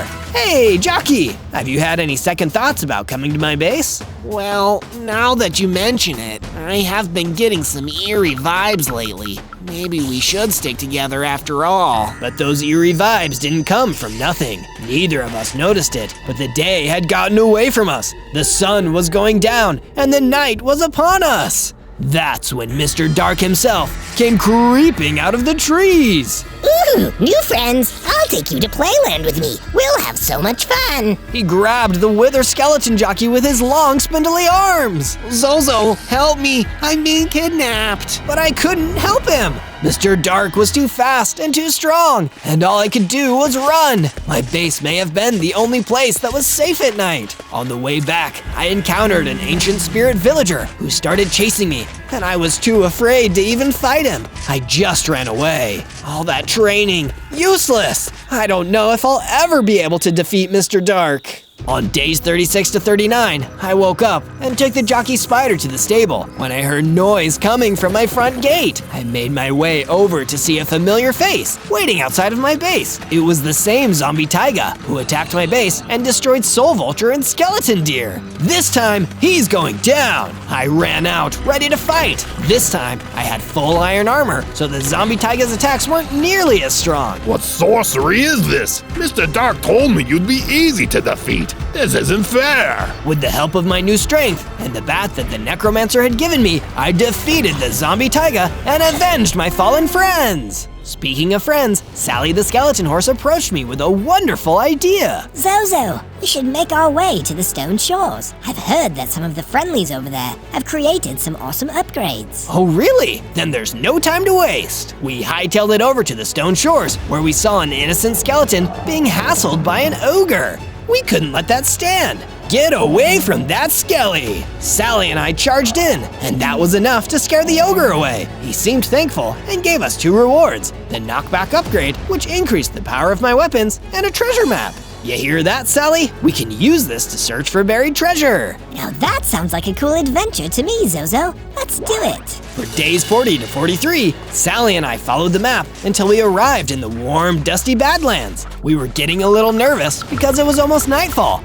We were right about that, but we didn't consider that Mr. Dark might send his minions to do the job for him. Look out, Zozo! Some night apparitions are coming straight towards us. Sally was right. 3 big, scary night apparitions. I pulled out my sword, now with increased knockback, and fought them off. They were tough, but luckily, Sally and I made a good team, and we were able to defeat 2 of the 3. The last one escaped to fight another day. Let's keep going, Sally. According to this map, we're really close to finding the buried treasure. Soon enough, we found an area of the ground with a big red X marked on it. Don't they always say X marks the spot, Zozo? Let's start digging. We mined down into the ground until we found a buried chest. And inside, there were a whole bunch of rubies. This is awesome! I know exactly what I'm going to use them for. On days 44 to 49, I continued my work on the statue. It was really coming along now. Can you see what I'm making now? I bet you can't guess. But while I was working on my statue, I saw a trader on a horse making his way through the forest near my base and decided to strike up a conversation. Hey, Mr. Trader, got anything cool on offer? It's your lucky day, dear customer, because I'm actually doing a 2-for-1 special on netherite ingots today. It's a rare and very valuable material. Perfect for a skeleton dragon like you. That sounds so cool. How much? I only take payment in emeralds. But don't worry, if you haven't got any, you can always raid the emerald mines of Alonia near here. They got abandoned by the workers when the boss decided not to pay them enough, so all the emeralds were left for the taking. I really wanted those netherite ingots, even though I didn't really know what I'd use them for. So I journeyed to the mines and collected as many emeralds as I could from underground. Netherite City? Here I come! I traveled back to my base and made the trade. The trader gave me my 2 netherite ingots and rode off. Pleasure doing business with you, Zozo. But I didn't have long to enjoy my fancy new ingots. As night fell, the 3rd and final night apparition came back for revenge, and I needed to run out beyond the wall to take it on. You guys don't know when to quit, do you? Soon enough, I defeated the night apparition, but it made me realize that my base needed better defenses. If these monsters and Mr. Dark mainly come out at night, maybe they hate the light. Perhaps adding some torches to my wall would help ward them off. On days 50 to 53, I realized something horrible. The night apparition attack had just been a distraction, while someone else had sneaked into the stable and kidnapped Sally the skeleton horse. I ran to my mentor, the necromancer, deep in the forest, and asked him where Mr. Dark's forces may have taken my best friend. Well, Zozo, I hate to tell you this, but it's likely that Mr. Dark's minions will be taking your friend to the Twisted Kingdom he calls Playland. But where can I find that? Even I don't know exactly, but my senses tell me that you should travel to the east. Your answers lay there. There was no time to waste. I didn't want Sally to get trapped in Playland, just like the other skeleton dragon's friend, so I immediately set off to the east, hoping to find her. But on my way, I was suddenly ambushed by a zombie Spartan, ready to fight. But unlucky for him, I was ready to fight too. Nothing is going to stand in the way of me rescuing my friend.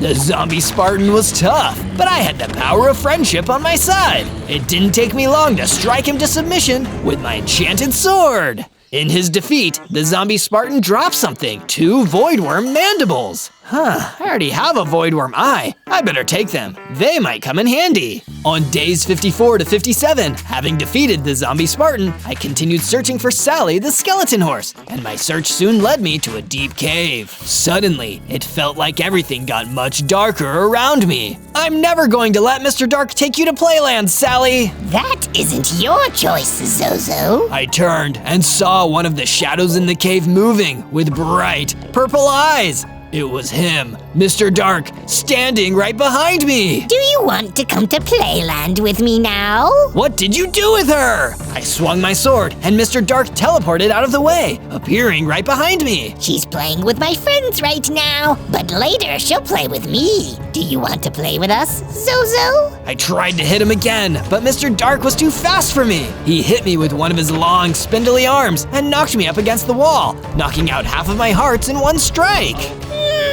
Still too weak. We'll play again when you're stronger, Zozo. Mark my words. And then he disappeared, leaving me with nothing. A silver Lobo approached me out of the darkness, looking worried, and gave me some apples to replenish my hearts. Thanks, Silver Lobo, you saved my life here. The Lobo told me about a secret room further into the cave where I might find some vital information. I went deeper into the cave, feeling around on the wall until I felt a button and pressed it, opening a secret door. There was blue fire torches on the wall and an old map left on the table with some locations marked. They must be keeping Sally at one of these locations. On days 58 through 62, I decided I needed to become stronger before I could find the location where they were keeping Sally. First, I went to the diamond mine the Silver Lobo told me about and took the old elevator down. I quickly found some diamonds near the entrance and started mining. I then saw what looked like an old abandoned mining camp. A chest inside of it had a book with the unbreakable enchantment. I don't think whoever owned this camp would mind if I used the crafting table to make my gear. I made myself a diamond sword and a diamond chestplate to match. I used the nearby anvil to put the unbreakable enchantment on my chestplate. Now this is one of the most powerful pieces of armor around. After that, I returned to my base to continue work on my statue. It's really coming along nicely now. I even got to use all those rubies that Sally and I collected, but I could use some more materials. I went out into the forest to hunt, but in the process, I found something remarkable. A magical, enchanted halo. I decided to try it on and immediately felt its magic empower me. I got stronger and healthier, going up to 14 hearts. Whoa, talk about a functional headwear. As I continued hunting in the forest, I stumbled upon a spider nest. I saw the same gremlin from before, stuck in their webs calling for help. The spiders noticed me and charged towards me. This was the perfect opportunity to test out my new gear, but they were no match for my diamond sword. After I dealt with them, I cut the web holding the gremlin and he fell down. He thanked me for saving him again and ran off into the forest. Next time I take on Mr. Dark, he's in trouble. I went back to my base, feeling a lot more confident, and found that a huge bone serpent was waiting for me. But don't worry, he was friendly. So, you're the skeleton dragon I've been hearing about. I heard something about this friend of yours. A skeleton horse? You want to find her? I recommend you look for an abandoned house on the plains.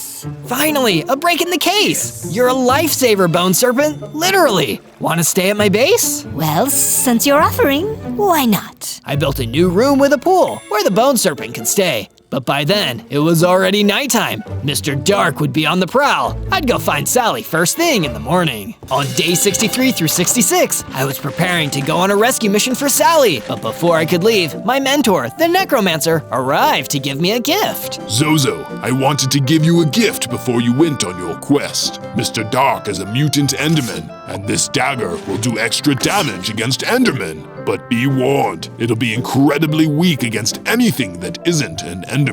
Thank you, Master Necromancer. These will come in handy. I left my base, passed through the forest, and ventured out onto the plains. This was the exact direction that the Bone Serpent told me to go in. That's when I ran into a group of zombies and decided to test my dagger on them, and it did almost no damage. Wow, Master Necromancer was right. This dagger is useless against things that aren't Endermen. Instead, I pulled out my diamond sword and easily defeated the zombie horde before moving on with my quest. I got distracted again when I saw a villager, dressed like a craftsman standing next to a burning house. He looked like he needed help. Hey mister, I'm Zozo. Can I give you a hand? Yes, please! My wife is trapped in that burning building, and I'm too old to rescue her myself. Please help me! I ran into the burning building and found the craftsman's wife waiting inside. Thanks to my training from the Necromancer, I was able to stay cool under pressure and lead the craftsman's wife safely back out. He was delighted to see her. Thank you, Zozo. I owe you one for this, and I always repay my debts.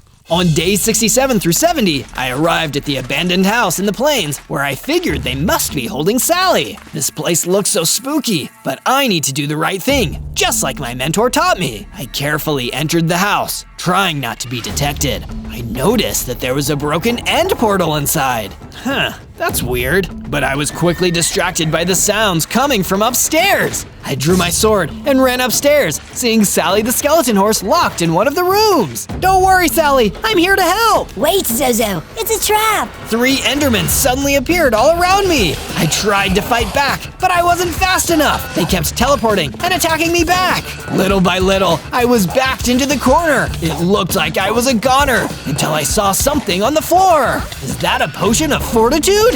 It was. I quickly grabbed it and drank it, and it made me tough enough to collect my thoughts, remembering the gift from my mentor.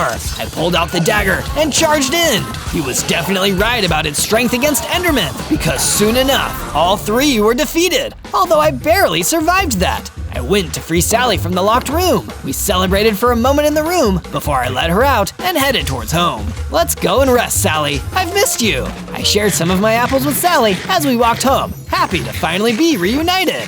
On days 71 to 74, with Sally's help, I invited more skeleton horses to my base and let them stay in my stable. Though I had to take time to expand the stable so everyone could fit inside. Let me know if it gets too cramped in there. After I'd finished my renovations, I decided to journey down into the diamond mine again and collect more, you guessed it, diamonds. When I returned to my base, I used those diamonds to complete my set of diamond armor and enchant it with the protection enchantment to help improve my chances in an intense fight. When the armor was done, I noticed that I received a letter. Oh, it's the craftsman whose wife I saved from that burning house. He says he wants to meet me in the tavern of a nearby village. That's so exciting! On day 75 to 78, I did as the letter said and traveled to the nearby village. I found the craftsman waiting for me in the village tavern, just like he promised. Good to see you again, Zozo. After what you did, I've been thinking about a way to repay you. And while I'm not a rich man, as a craftsman, I can give you an idea of mine. If you're able to combine 2 netherite ingots, 2 void worm mandibles, and 1 void worm eye,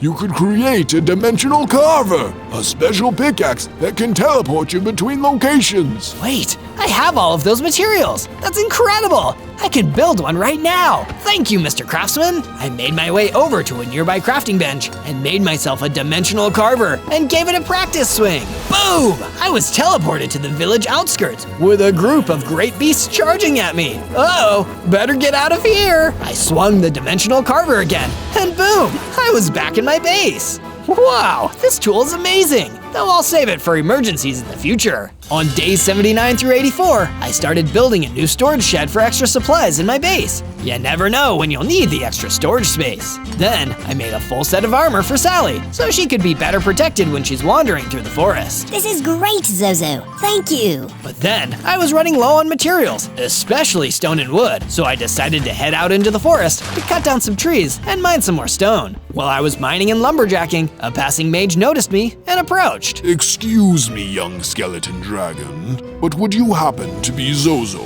That depends. Do you work for Mr. Dark? Well, I used to, and there's something I want to get off my chest. You have to understand, Mr. Dark is pure evil. If ever there was good in him, it's gone now. You cannot reason with him. You cannot talk to him. The only joy he takes is in making others unhappy. So when you're dealing with him, just be careful. He is not to be messed with. And with that, the mage left. Guess that's my daily dose of nightmare fuel. On days 85 to 89, I returned to my base from the forest in the late evening, only to find out that the worst had happened. Mr. Dark was attacking my base with a whole gang of soul eaters. Look, friends, Zozo is back. He's here to join our little playtime. I want nothing to do with you or your deranged games. I just want you to stop bothering everybody. Yes, we could do that. Or we could play catch, soul eater, throw. One of the soul eaters pulled out a javelin and threw it at me. But then something strange happened. Rather than losing hearts, I started to get bigger and stronger. I'd become an evolved skeleton dragon, reaching my full size and going up 20 hearts. Whoa, I guess all that training is finally paying off. Wanna 1v1 me, Mr. Dark? Why should I have all the fun? My friends want to play with you too. Play with him, Soul Eaters! Mr. Dark vanished again, and the Soul Eaters ran towards me. With my new size and power, it didn't take me long to defeat them, which made me even more frustrated that I couldn't have taken on Mr. Dark there and then. Instead, I had to increase the size of my bedroom. A bigger skeleton dragon needs a bigger place to live. On days 90 to 94, I finally finished my statue. It's a giant cool skull statue, showing how we skeletons stuck together and stood against the evil of Mr. Dark and his minions. Did you guess what it was before I just told you? Let me know down in the comments. Once the statue was finally done, I decided I'd give some extra training to my best friend, Sally the Skeleton Horse. We trained together on the base grounds by play fighting until she upgraded and became bigger and stronger. It feels so good to be powerful enough to fend for myself. Thanks, Zozo. I never would have gotten this far without you, Sally. And after training, Sally took me to her brewing station she had set up to make a bunch of healing potions. You never know when these will come in handy. On day 95 to day 97, I met with the necromancer in the forest. He had some more valuable advice for me. Zozo, I've heard of the location of a cabin in these woods, once owned by a person who was researching Mr. Dark. You might be able to find some valuable information there. That definitely seemed like a good lead, so I started searching the woods until I found a rundown old cabin. On the inside, I found a dusty old book inside a chest. Oh, I wonder what secret knowledge is inside. But I didn't have time to read it just yet. Suddenly, the cabin was under attack by a gang of fire elementals who'd come to burn down the cabin. I was lucky to have my diamond armor, or I would have been burned up too. Okay, fire elementals, let's go. I took them on with my diamond sword and defeated them one by one, only getting a little burnt in the process. Great! Now I can finally read this book. The book was filled with frantic notes, including a part that read, Mr. Dark, that maniac. He calls it Playland, but it's nothing like that. There's only death there. It's the end. Nothing but the end. Of course, that explains the broken end portal too. Mr. Dark's Playland is actually the end. On day 98, I prepared the final enchantments for my weapons and armor and met with Sally one last time. She was nice enough to give me some more apples for the trip. I'm going to take on Mr. Dark. I discovered that he's hiding in the end, and without an end portal, I can use my dimensional carver to get there. You're not going alone, Zozo. I'm coming with you. But Sally… But nothing. I saved your butt the first time you came here, and you think I'm gonna let you wander right into Mr. Dark's base? Alone? We started this together, and we're gonna finish it together too. Well, when you put it like that, I can't exactly say no, can I? But I can say that if you want more exciting adventures like this, you should subscribe to Zozo and find more of our videos by searching ZO on YouTube. I'll really appreciate it.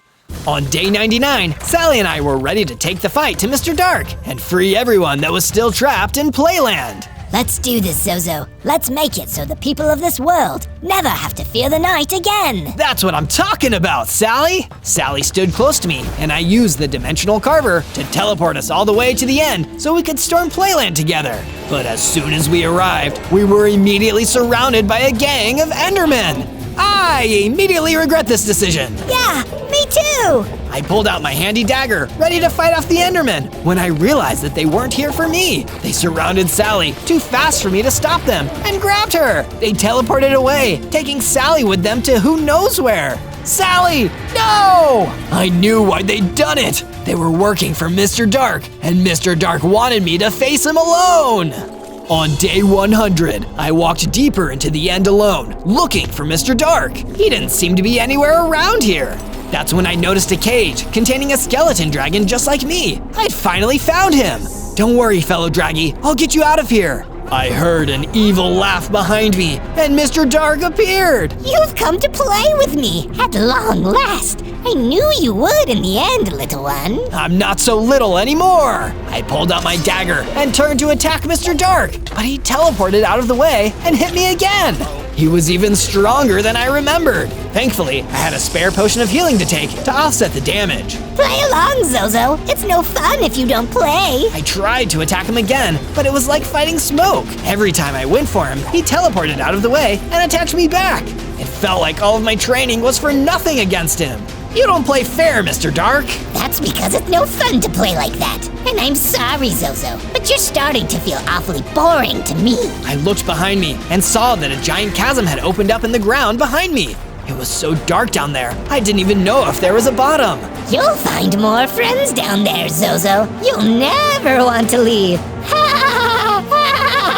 While Mr. Dark was focused on me, I saw a figure charging up behind him. It was Sally, the skeleton horse. And still, Mr. Dark hadn't even noticed her. Any last words before you go into the dark, Zozo? Yeah, playtime's over. What? Sally the skeleton horse charged into Mr. Dark and knocked him into the bottomless pit. He screamed and fell, never to be seen again. Can't say I'm gonna miss that creep. Let's save the prisoners and get out of here, Zozo. You know, that sounds good to me.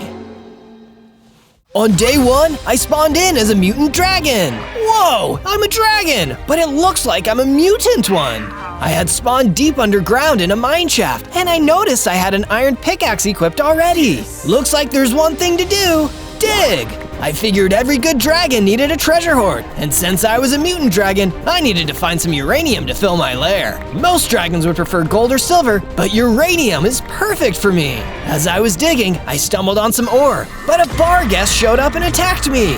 Wait, I'm just a kid. I was so afraid that I dropped my pickaxe as I ran for it. If I was a full-grown dragon, I could have handled him no problem. But because my mutation was still weak, the only way I could survive was by running. I'm just a hatchling for now, and I only have 4 hearts. I tried to make my way to the surface, but I was intercepted by another bar guest. Oh no, I guess there was more than one. I was boxed in on all sides with no escape. I've got you! Now I can eat this dragon and absorb his mutagens to become unstoppable. Well, this isn't good. I was dragged away and thrown into a cage. On day 2, the bar guest brought in another prisoner who had also planned on eating. At first, I thought he was a normal rooster, but when I looked again, I realized that he was a cockatrice. Dinner! Meet the appetizer! We hope you two can get along. When the bar guests left us alone together inside of the prison, the cockatrice ran around the cage in fear. Ah, don't eat me! It's alright, I might be a little mutated, but I'm a dragon just like you. That means I'm a friend. Call me Zozo. Oh, thank goodness, another dragon. I thought I was gonna become a chicken dinner. My name's Rusty. Nice to meet you. I bet if we work together, we could break out of this place. Well, I do have the ability to chew through stone. All cockatrices do. Perfect! Let's do that! Rusty ate through the stone floor of the prison, and we were able to make our escape. But we were soon interrupted by a huge pit with lava at the bottom. Oh no! We can't go any further! Don't worry, Rusty. I've got abilities too. I had Rusty get on top of my back, and together we jumped out into the pit. I used my mutant wings to glide slowly towards the opposite side. And just like that, we had made it past the lava pit. That was impressive, Zozo. Thanks, Rusty. We stayed underground for a little while longer before Rusty dug us a path back to the surface. We decided to split up for now so that the bar guests would have to do the same to catch us. On day 3, I found myself inside of a strange forest that I didn't recognize. I wasn't sure if I was still in bar guest territory, so I wanted to lay low, but my hunger meter had other plans. I have to eat something, fast! I skulked around the woods and ambushed some cows for meat. It seemed like I was the only mutant animal around, so all the other ones were scared of me. I had to be extra careful if I wanted to hunt successfully. I also picked up some fruits and vegetables because dragons are omnivores. We'll eat anything. Just then, I noticed there was a bizarre creature approaching me. Greetings. Who are you? What? You don't recognize a fellow mutant when you see one? I'm a mutant dragon. What are you a mutant of? I am half mutant crab and half mutant brain. Call me Dr. Invertebrain. I don't get it, but that's okay. I'm Zozo. You need to listen to me, Zozo. There are a lot of enemies after us mutants right now, and I've got some knowledge that can keep us safe. How do I know I can trust you? Because I'm a brain.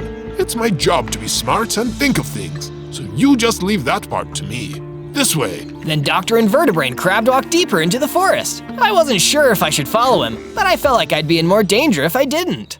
On days 4 to 5, I caught up with Dr. Invertebrain, and he told me more about the enemies that were coming after mutants like me. You've probably caught on a little bit, but there are creatures out there that think they can steal our mutant powers by eating us. We mutants can unlock special abilities that no one else has, and because we are so rare, the ones who want our powers will stop at nothing to capture and consume us. That doesn't sound fun. I'm happy with being a mutant and having unique abilities, but being attacked because of it is going to make my life so much harder.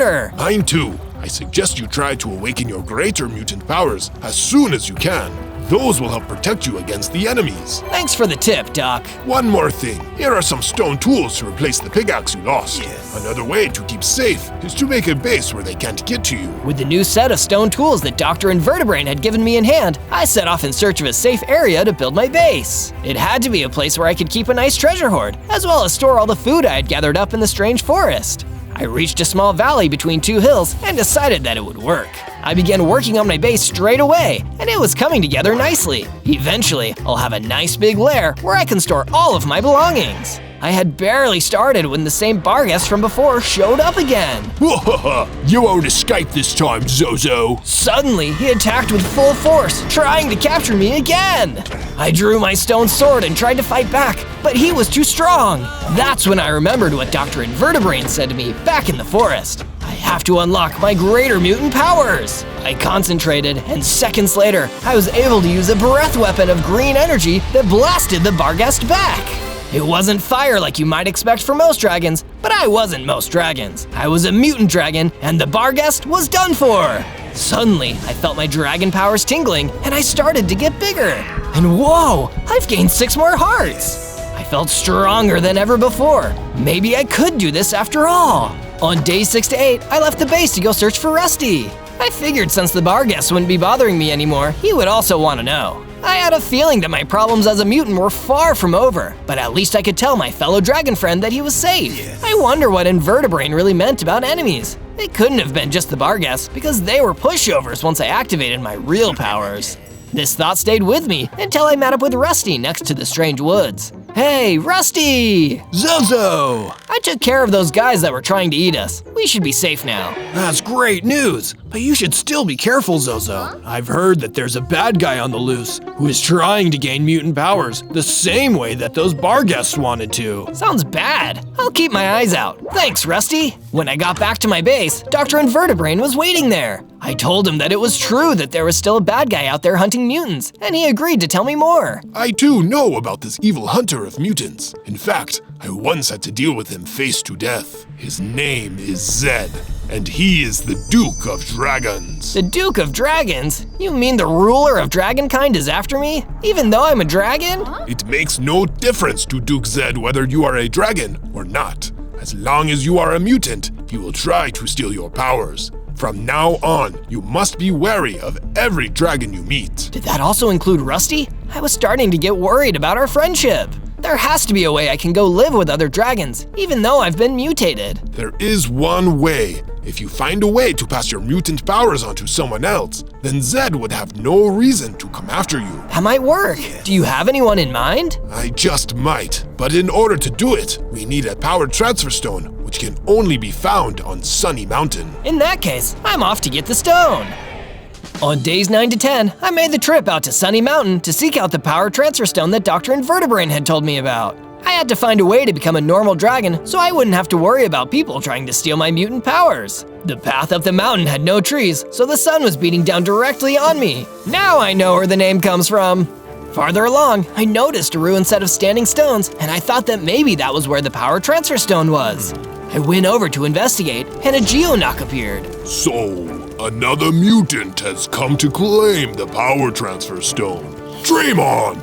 I am the stone's protector, and you should turn back now. No way! Getting that stone is super important to me. If I have to fight you for it, then consider this battle begun. I unleashed my breath attack, but the Geonock seemed resilient to my mutant powers. I realized I would have to use my sword for this, but it was stone against stone, so it wasn't doing anything either. Will you not turn back, even though it is futile? Of course not. I will never give up. Then perish. You first. Right when I needed help the most, a sunbird swooped down and gave the Geonock the hot foot with its fire breath. The Geonock's outer layer started to weaken, so I hit him with my sword until the battle was over. I went to retrieve the power transfer stone from the standing rock formation, and then I thanked the sunbird that had helped me. We flew down the mountain together, stopping at the bottom of it for a quick chat. Thanks for the help. I'm Zozo. I am Tibernius, the winged warrior, and I am on a quest to find the next Duke of the Dragons. I saw that you were a dragon in danger, so I dove in to rescue you. That was very nice of you, but I've got nothing to do with any Duke of Dragons. That's by choice. Anyway, I need to get this power transfer stone back to an ally of mine. Don't tell anyone I was here. On days 11 to 12, I found that Dr. Invertebrain was still living at my base, which was what I was hoping for since I planned to give him the power transfer stone. I retrieved the stone, Doc. Ah, perfect. My plan is going perfectly. By that I mean our plan is going perfectly.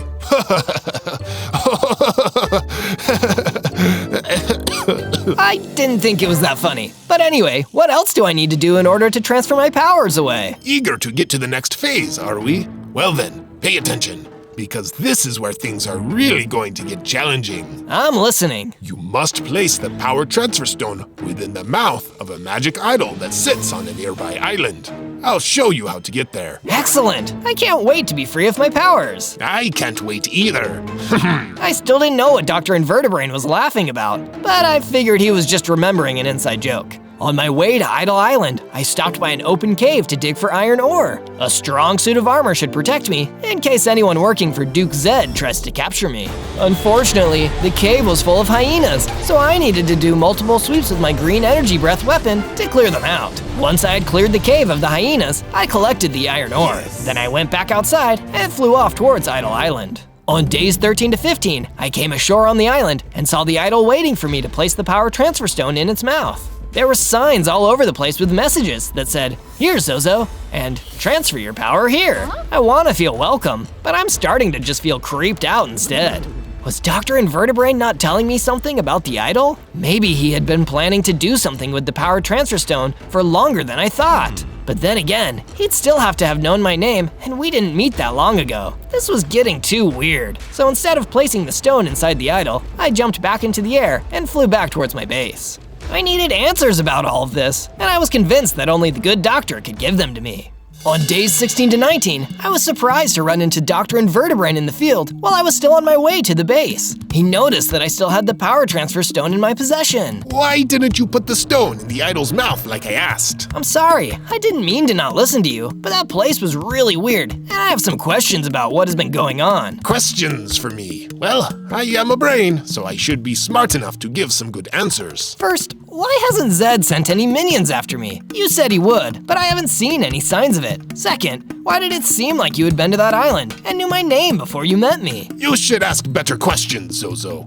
Those will get us nowhere. Just leave the rest of the thinking to me, will you? All right, but I'm still confused. When I made it back to the base, I was startled to see Tibernius the Sunbird there waiting for me. It is you! You're the one I've been looking for! We need your help quickly! The Duchy of Dragons is under attack! The Duchy of Dragons? Isn't that the place ruled by Duke Zed of the Dragons? Wait, did you say I was… There's no time! You're the only one who can stop that madman Dr. Invertebrain! What? It couldn't be true. I followed Tibernius, and the two of us hurried to the Duchy of Dragons. Once we got there, I saw that it was being attacked by Dr. Invertebrain. He was using mutant powers to destroy the buildings. Invertebrain, stop this! What are you doing? I tried to do this the nice way, but you chose to defy me.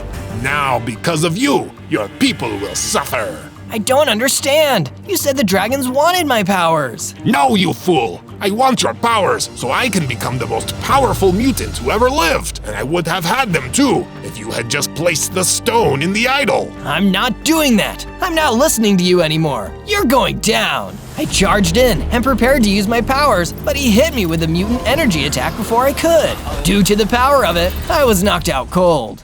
On days 20 to 22, I woke up and saw that the Duchy of Dragons had been completely destroyed. There was no sign of Dr. Invertebrain anywhere. What was even worse was that the power transfer stone was gone from my inventory. He must have stolen it from me after I was knocked out. You're awake!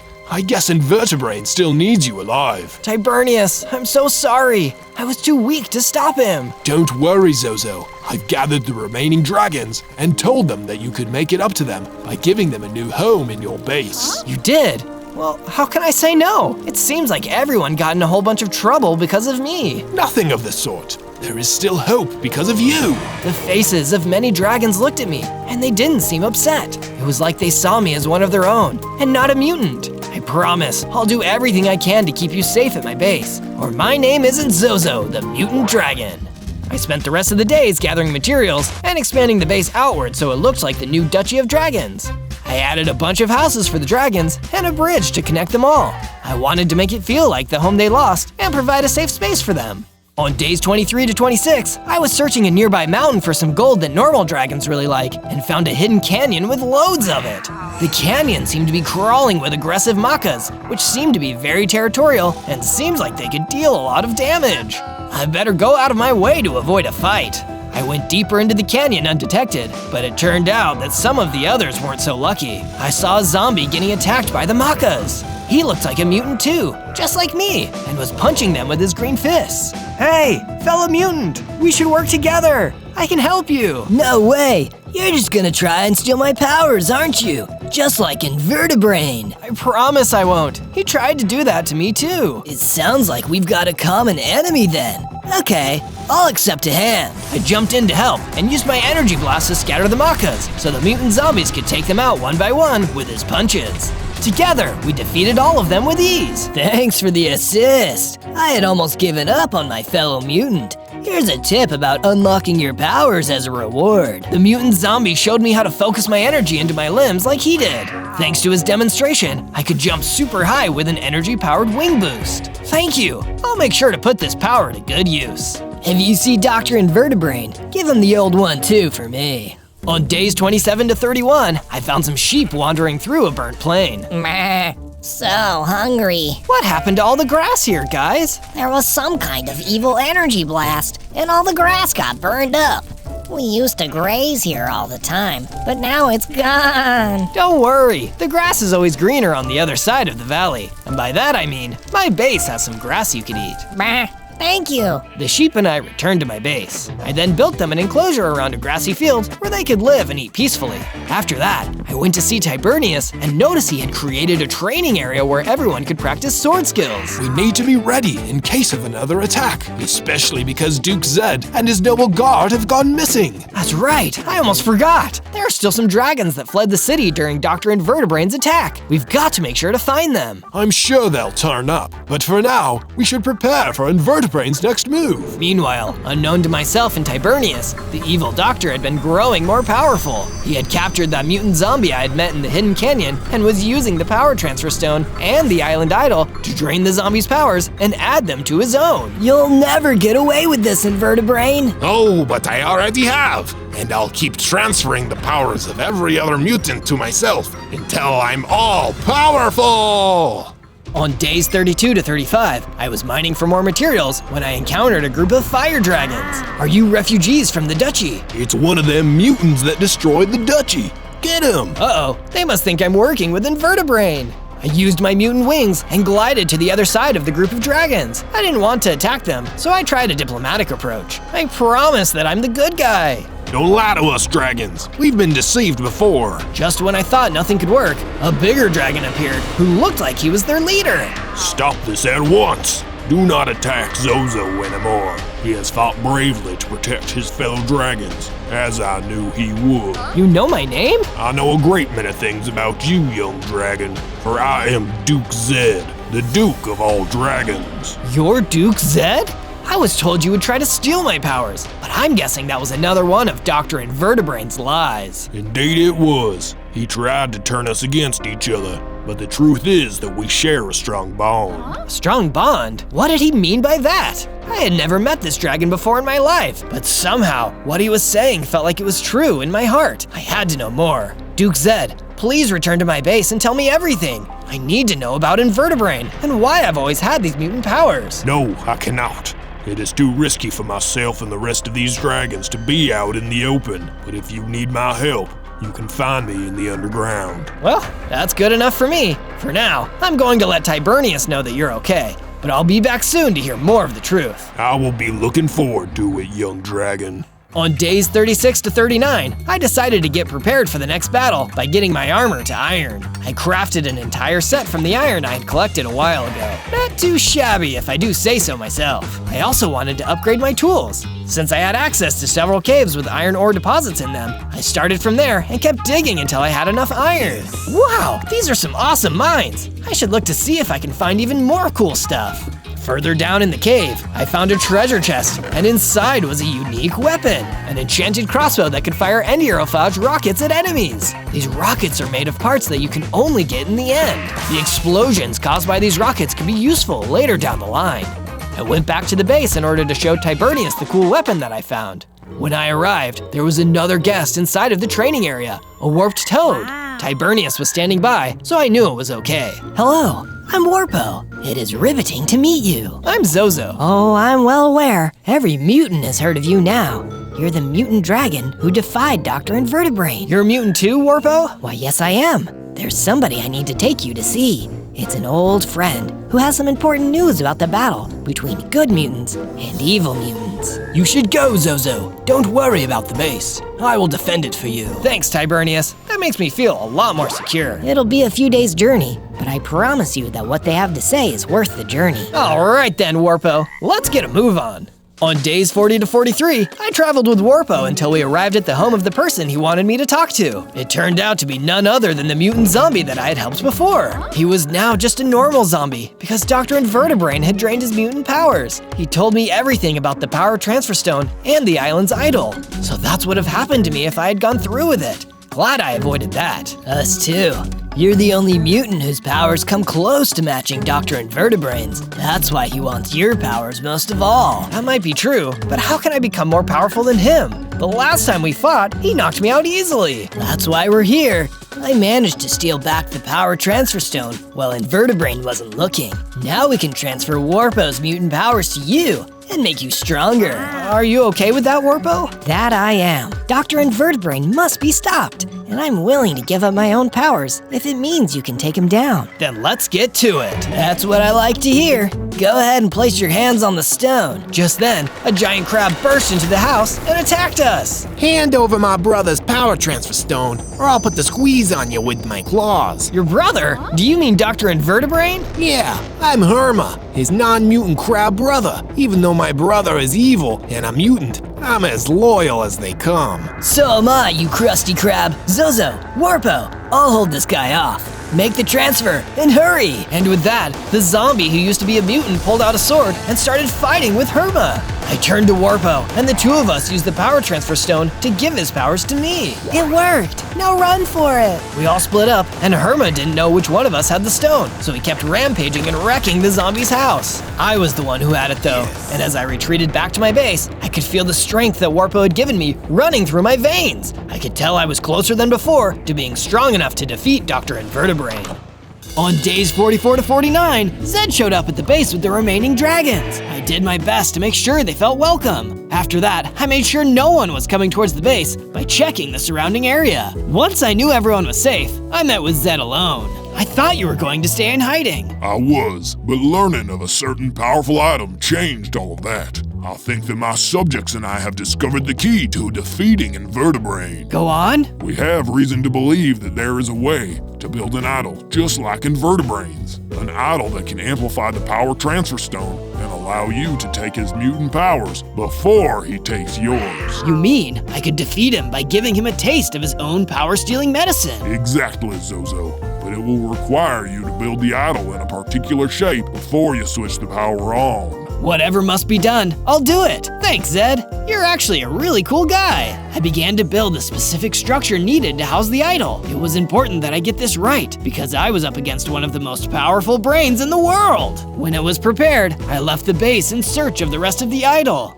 On days 50 to 53, I went to a village that Zed said would be able to give me information about building the idol. It was an island village of crafters who specialized in building powerful idols like the one I found on the island so many days ago. They might have accidentally helped Invertebrate in the past, but today they would be able to help me. I asked the village blacksmith for information, and he turned out to be just as willing to help as I hoped. The secret to the island's power is in the crystal eyes. The more pure the crystal is, the more it can amplify the energy of the stone that is placed inside of it. See, do you know where I can find these crystal eyes? They are extremely rare. Almost as rare in this world as, well, mutants are. I can't tell you anything more concrete than that. Sorry. That's okay. Thank you anyway. I left the idol crafter's village and decided to return to base. I was going back the way I came when I saw a mutant spider pig being attacked by a Pterodon, a fellow mutant. Hey, do you need help? Before I even managed to get close, the spider pig used a blast of mutant green energy to take down the Pterodon. Oh wow, it looks like you handled it just fine. Your powers are really strong. Do you want to lend them to me? The spider pig just shook its head and left. It didn't seem interested in sharing its power. So that's how it is. Every mutant for himself, I suppose. On days 54 to 57, I was still on my way home when Herma ambushed me out of the blue. You thought you could escape, Zozo? Give me the power transfer stone. Never, Herma. You'll just give it to your brother, Dr. Invertebrain, and he'll use it to take my powers away. That is the plan.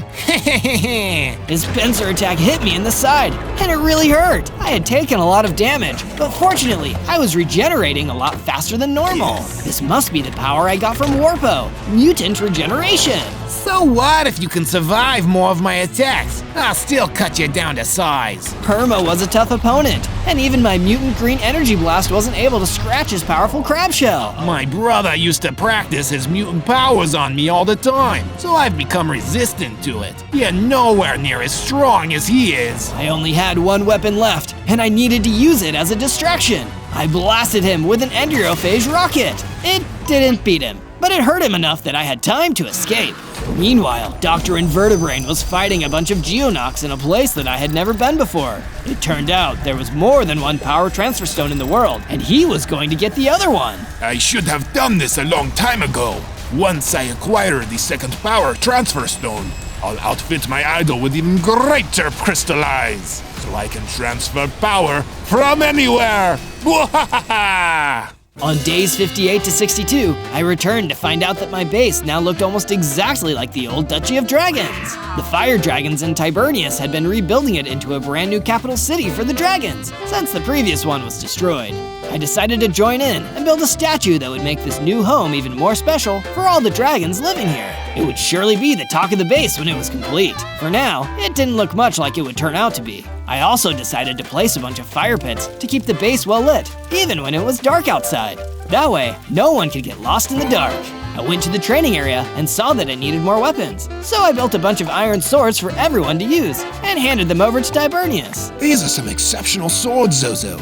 I will make sure that they are in the hands of exceptional warriors. Back to training, everyone. After all that crafting, I was running low on iron, so I returned to the mines and went searching for some more. While I was at it, I also mined for diamonds. The diamond ore was less common than the iron ore, but with enough effort, I was able to find some. At the end of the day, I had enough diamonds to craft a diamond helmet and diamond chestplate. On days 63 to 66, the blacksmith from the Idolmaker's village showed up at my base. Welcome to the new dragon base, blacksmith. I hope you have some good news to share with me. I don't just have good news, I have great news. The village has located another source of crystallize, and these might be the purest form that we have ever found. No way, that's incredible! If we can get those, then I'll be able to transfer Dr. Invertebrain's evil mutant powers to me and use them for good. That's why I told you first. You were so nice when you came to visit the village. I thought we would lend you a hand in your quest. Thank you so much. Will you lead me to where I can find the crystal eyes? Of course, Zozo. Follow me. We traveled away from the base for a couple days until we found the entrance to the crystal mine. The crystal eyes that we needed for the idol would be inside there, but it looked like it was guarded by some really big Geonox. Oh man, these guys guard everything cool. And if I remember right, they don't take much damage from mutant energy attacks. Well, at least you know where it is now. We can come back when you are ready to take them on. You're right. For now, we should be grateful that Dr. Invertebrain doesn't know where this is. On days 67 to 70, an old dragon friend came to see me at the base. It was Rusty. After all this time, he hadn't forgotten how we worked together to escape from those evil bar guests. Zozo, it looks like you've gotten even more powerful since the last time I saw you. You're looking very well too, Rusty. I came by because another enemy is giving me trouble. I was hoping you could stand up to the mob so I could be safe. You know, like the last time we worked together. Sure, Rusty. Anything for a friend. I followed Rusty back home to his farm, where a tremor elemental was destroying the fields. That's the guy, Zozo. Go get him. All right, Rusty, you wait inside. I'll handle this. I approached the tremor and tried a diplomatic approach to hopefully resolve the situation. But the tremor didn't listen. It just started attacking me instead. Have it your way then. I shot a blast of green energy at the tremor, stunning him in place. It seemed like my powers were growing even stronger. The tremor was helpless, so instead of defeating him, I spared him. You're not going to cause my friend Rusty any more trouble, but I do have a job for you, since you are an Earth Elemental. If you can talk to the big Geonox and have them let me into the Crystal Eye Mines, I'll treat you like a friend from now on. The tremor agreed, and because of that, I had a way into the Crystal Eye Mines when the time came, and that time would be arriving sooner than expected. On day 71 to 74, Herma had made his way to the base and was smashing down the dragon's houses. It was like the destruction of the duchy all over again. I can't let this happen to my dragon friends. Herma, you've gone too far. Ooh, I'm shaking. Actually, no, I'm dancing. I'm dancing with joy because it's so much fun to stomp on your dragons. My mutant powers wouldn't be that effective, so I focused on hitting it with my sword attacks and dodging his pincers using my wing boost. I had my regeneration, but even that wouldn't let me stay in the fight for long. Nice try, Zozo, but you're not even half of the mutant my brother is. If I wanted to, I could end this right here, but instead, I'll just take your little power transfer stone. With that, he hit me again and took the power transfer stone right out of my inventory. Give that back, Herma! Oh, what are you gonna do about it? See you later, Zozo. My brother sends his regards. Herma Crab walked out of the base and was gone. The feeling of defeat almost broke my heart, but I decided not to give up hope. I built back the parts of the base Herma destroyed and equipped the walls with cannons in case he returned. The time would soon arrive when the dragons would have to face not just Herma, but our real enemy, the evil mutant Dr. Invertebrain. Speaking of that dastardly villain, he had found the village of the Idolcrafters and was using his greater mutant powers to threaten them into revealing the location of the pure crystal eyes. By now, my brother has successfully taken the first of the power transfer stones from Zozo. Once I get the purest crystal eyes, my idol will be able to take the power not only from Zozo, but from every mutant in the world. I will become the ultimate mutant just as I had planned to! On days 75 to 78, Duke Zed announced that he and the Fire Dragon would be leaving to go back into hiding. I tried to persuade him to stay at the base where it was safe. Why do you have to leave, Zed? This base could be a new home for all dragonkind.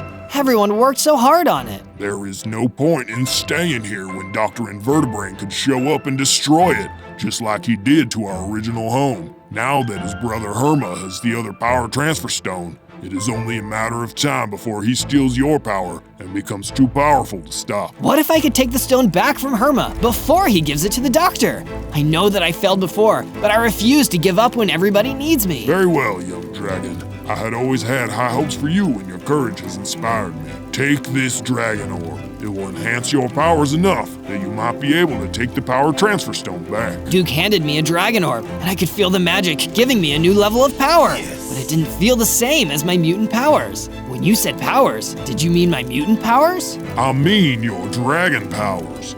You were born to be the next Duke of Dragons. Hibernius saw that potential in you, and I am choosing to believe in it again. Go now and fight to save dragonkind. I will, Duke Zed. Thank you for giving me the strength to fight. I left the base with the dragon orb and followed the tracks that Herma left behind. On days 79 to 84, I found Herma's base. It looked like a coliseum, and from the looks of things, Dr. Invertebrain hadn't shown up here yet, so there was still a chance that I could take back the power transfer stone. Herma, I'm here to fight you and take back the power transfer stone. Haven't you learned your lesson? Like I said before, you're not half the mutant my brother is. That may be true, but I'm more of a dragon than either of you, and Duke Zed gave me the dragon orb so I could win. So that was Zed's plan. Let's see how it goes. Even with the power of the dragon orb, Herma was incredibly tough. My attacks could damage him, but I still couldn't rely on my mutant powers. I flew up and dive bombed him from above, but it was no use. Even if I had more anti-aerophage rockets, the battle was still going against me. Time to call it quits, Zozo. Herma swung its pincer at me. My regeneration wasn't fast enough. It looked like it was going to be lights out. Not so fast. When all hope was lost, Tibernius showed up and covered the arena in smoke. Thanks to that, we were able to sneak away. But Herma managed to hit Tibernius in the smoke. Tibernius, you're hurt. Don't worry about me, Zozo. I have something you might want. He gave me a power transfer stone. I've always wondered what would happen if a non-mutant tried to transfer power through it. What do you say, Zozo? Will you accept my fire powers? Of course! Let's fry this crab! I used the power transfer stone and sent all of the fire powers of a sunbird into me. Now I could breathe fire just like a dragon. I was now larger, stronger, and capable of shooting strong flames. My heart's even doubled. You're toast, Herma. Brother, I have failed you. No! With Tibernius's powers, I defeated the crab and was able to keep the stone. On days 85 to 89, I collected more materials on the way back to the base. I could use these to complete the statue that I was planning to build for the dragons. I made it home and immediately put the finishing touches on it. It was a statue of a mighty fire dragon, a sign of strength, and a show of respect for all of the fire dragons that had moved on from this world so far. Of course, there was still the matter of defeating Invertebrane. With the help of the Tremor Elemental, I was able to talk my way past the giant Geonox and enter the mine with the crystal eyes. I went deep into the mine shaft where the villagers told me the purest crystal eye could be found. This mine was deeper and shinier than any I had ever been in, but because the crystal eyes were inside, I bravely made my way further in. When I made it to the chamber of the crystal eyes, I found a chest guarded by a giant lurker. The powerful enemy ran at me on sight and tried to bite me, but I was in my most powerful form now. I defeated it with a single blast from my fire breath and claimed the crystal eyes for myself. As I grabbed it though, I was temporarily poisoned due to the chest being trapped. On days 90 to 94, I returned to the entrance of the Crystal Eye Mine and found that Dr. Invertebrane was waiting for me. Of course, you were after the Crystal Eyes too. I should have known. And thanks to you, I don't have to bother getting past those Geonox Guardians. Seems like you are helping me again, Zozo. Just like old times. I will never help you again, Dr. Invertebrane. You betrayed me. I got those crystal eyes for one reason, to defeat you and save the dragons from your reign of destruction. It wasn't me who betrayed you. You were the one who betrayed me. All you had to do was give up your mutant powers and you could live freely. But you sided with the dragons instead. And then you destroyed my brother. This is a warning, Zozo. Hand over the crystal eyes, and I will spare you after I take your powers. Disobey me, and I will wipe out both you and all the dragons, including Duke Zed. I'm not afraid of you. I may not be as mutated as you, but I have Tibernius's fire powers and the dragon orb. I am everything that my friends made me. I will win. So be it. This is your destruction! Invertebrane used his strongest mutant powers against me, and it was even more than the level of power he was using when he destroyed the Duchy of Dragons. Back then, a single attack would have knocked me out in one hit, and even though I was stronger, the damage was still too much to handle. He knocked me down with a blast of mutant energy, and while I was stunned, took the crystal eyes away from me. How can you still be this strong? How can you still be that weak? Whoa! Pitiful dragon, you will soon know what it means to be the only one of your kind, after I steal your mutant powers, that is. Dr. Invertebrane got away with the crystal eyes. Even now, I was powerless to stop him. The hole he left behind was giant. On days 95 to 97, I was able to call upon enough mutant power to fly out of the hole that Dr. Invertebrane had trapped me in. Yes. Since I still had my powers, I knew that there was time to warn the others. Instead of heading to the base, I remembered what Zed told me and went to the underground to find him. If anyone could back me up in my next fight against the evil doctor, it had to be the Duke of Dragons. When I made it to where the fire dragons had been hiding out, I saw that I had been too late. Dr. Invertebrane had already found the dragon's secret base and attacked them. The dragons were injured, and it looked like many of them wouldn't make it. Zozo, is that you? Zed is over that way, and he doesn't have much time either. You must talk to him before he goes. I nodded and made my way to where Zed was lying down, dying. It was a sad sight to see the Duke of Dragons like that. Zed, I'm here. I'm so sorry. If you had the dragon orb, maybe this wouldn't have— It's okay, young dragon. I always knew you were the only one who could stop our greatest nemesis, Invertebrane. He always planned to use the mutant power inside of you to conquer the world. And that is why he stole your egg from us before you hatched. How do you know that, Zed? I didn't know where I came from before I hatched. I remember your egg, a mutant dragon egg. It was different from the others, but still a dragon. Still my son. next Duke of Dragons. Zed, you're my dad? Yes, young dragon. And when I'm gone, you will be crowned the Duke of Dragons. Take care of them, my son. Zed was gone. I now knew everything. Invertebrain tried to raise me as his own, so he could someday take my powers away. But everything he tried had failed. The mutant he tried to steal would now become the dragon who defeated him. On day 98, I made it back to the base and found it in ruins. It seemed that Dr. Invertebrain had kept his wicked promise and wiped out the dragons. The fire dragons, the ones from the duchy, and even Rusty. Every last one of them had been destroyed. It was horrible. On some level, I felt like it was all my fault, and the guilt of not being able to save them weighed heavily on me. Was this your plan, Invertebrain? To take everyone I cared about away, so I wouldn't have anything left to fight for? It was only a matter of time until my powers were transferred to Dr. Invertebrain. He would get to that island with the idol, and then I wouldn't stand a chance against him. This is hopeless. There is always hope, Zozo. Your father believed this. Tibernius! Look at me, Zozo. I gave my fire powers to you because I believed in you. And even in my powerless form, I still believe in you. What can we do? He was always stronger than me, and even if I win, I can't bring everyone back. Perhaps you can. Remember what powers you have now. If you have the pure crystal eyes, you'll be able to transfer power into yourself, but also to others. Of course. If I transfer your fire power to the dragons, along with my regeneration, the combined power could revive them. There's only one way to find out. Let's take those crystal eyes back. Together, Tibernius and I vowed to do just that.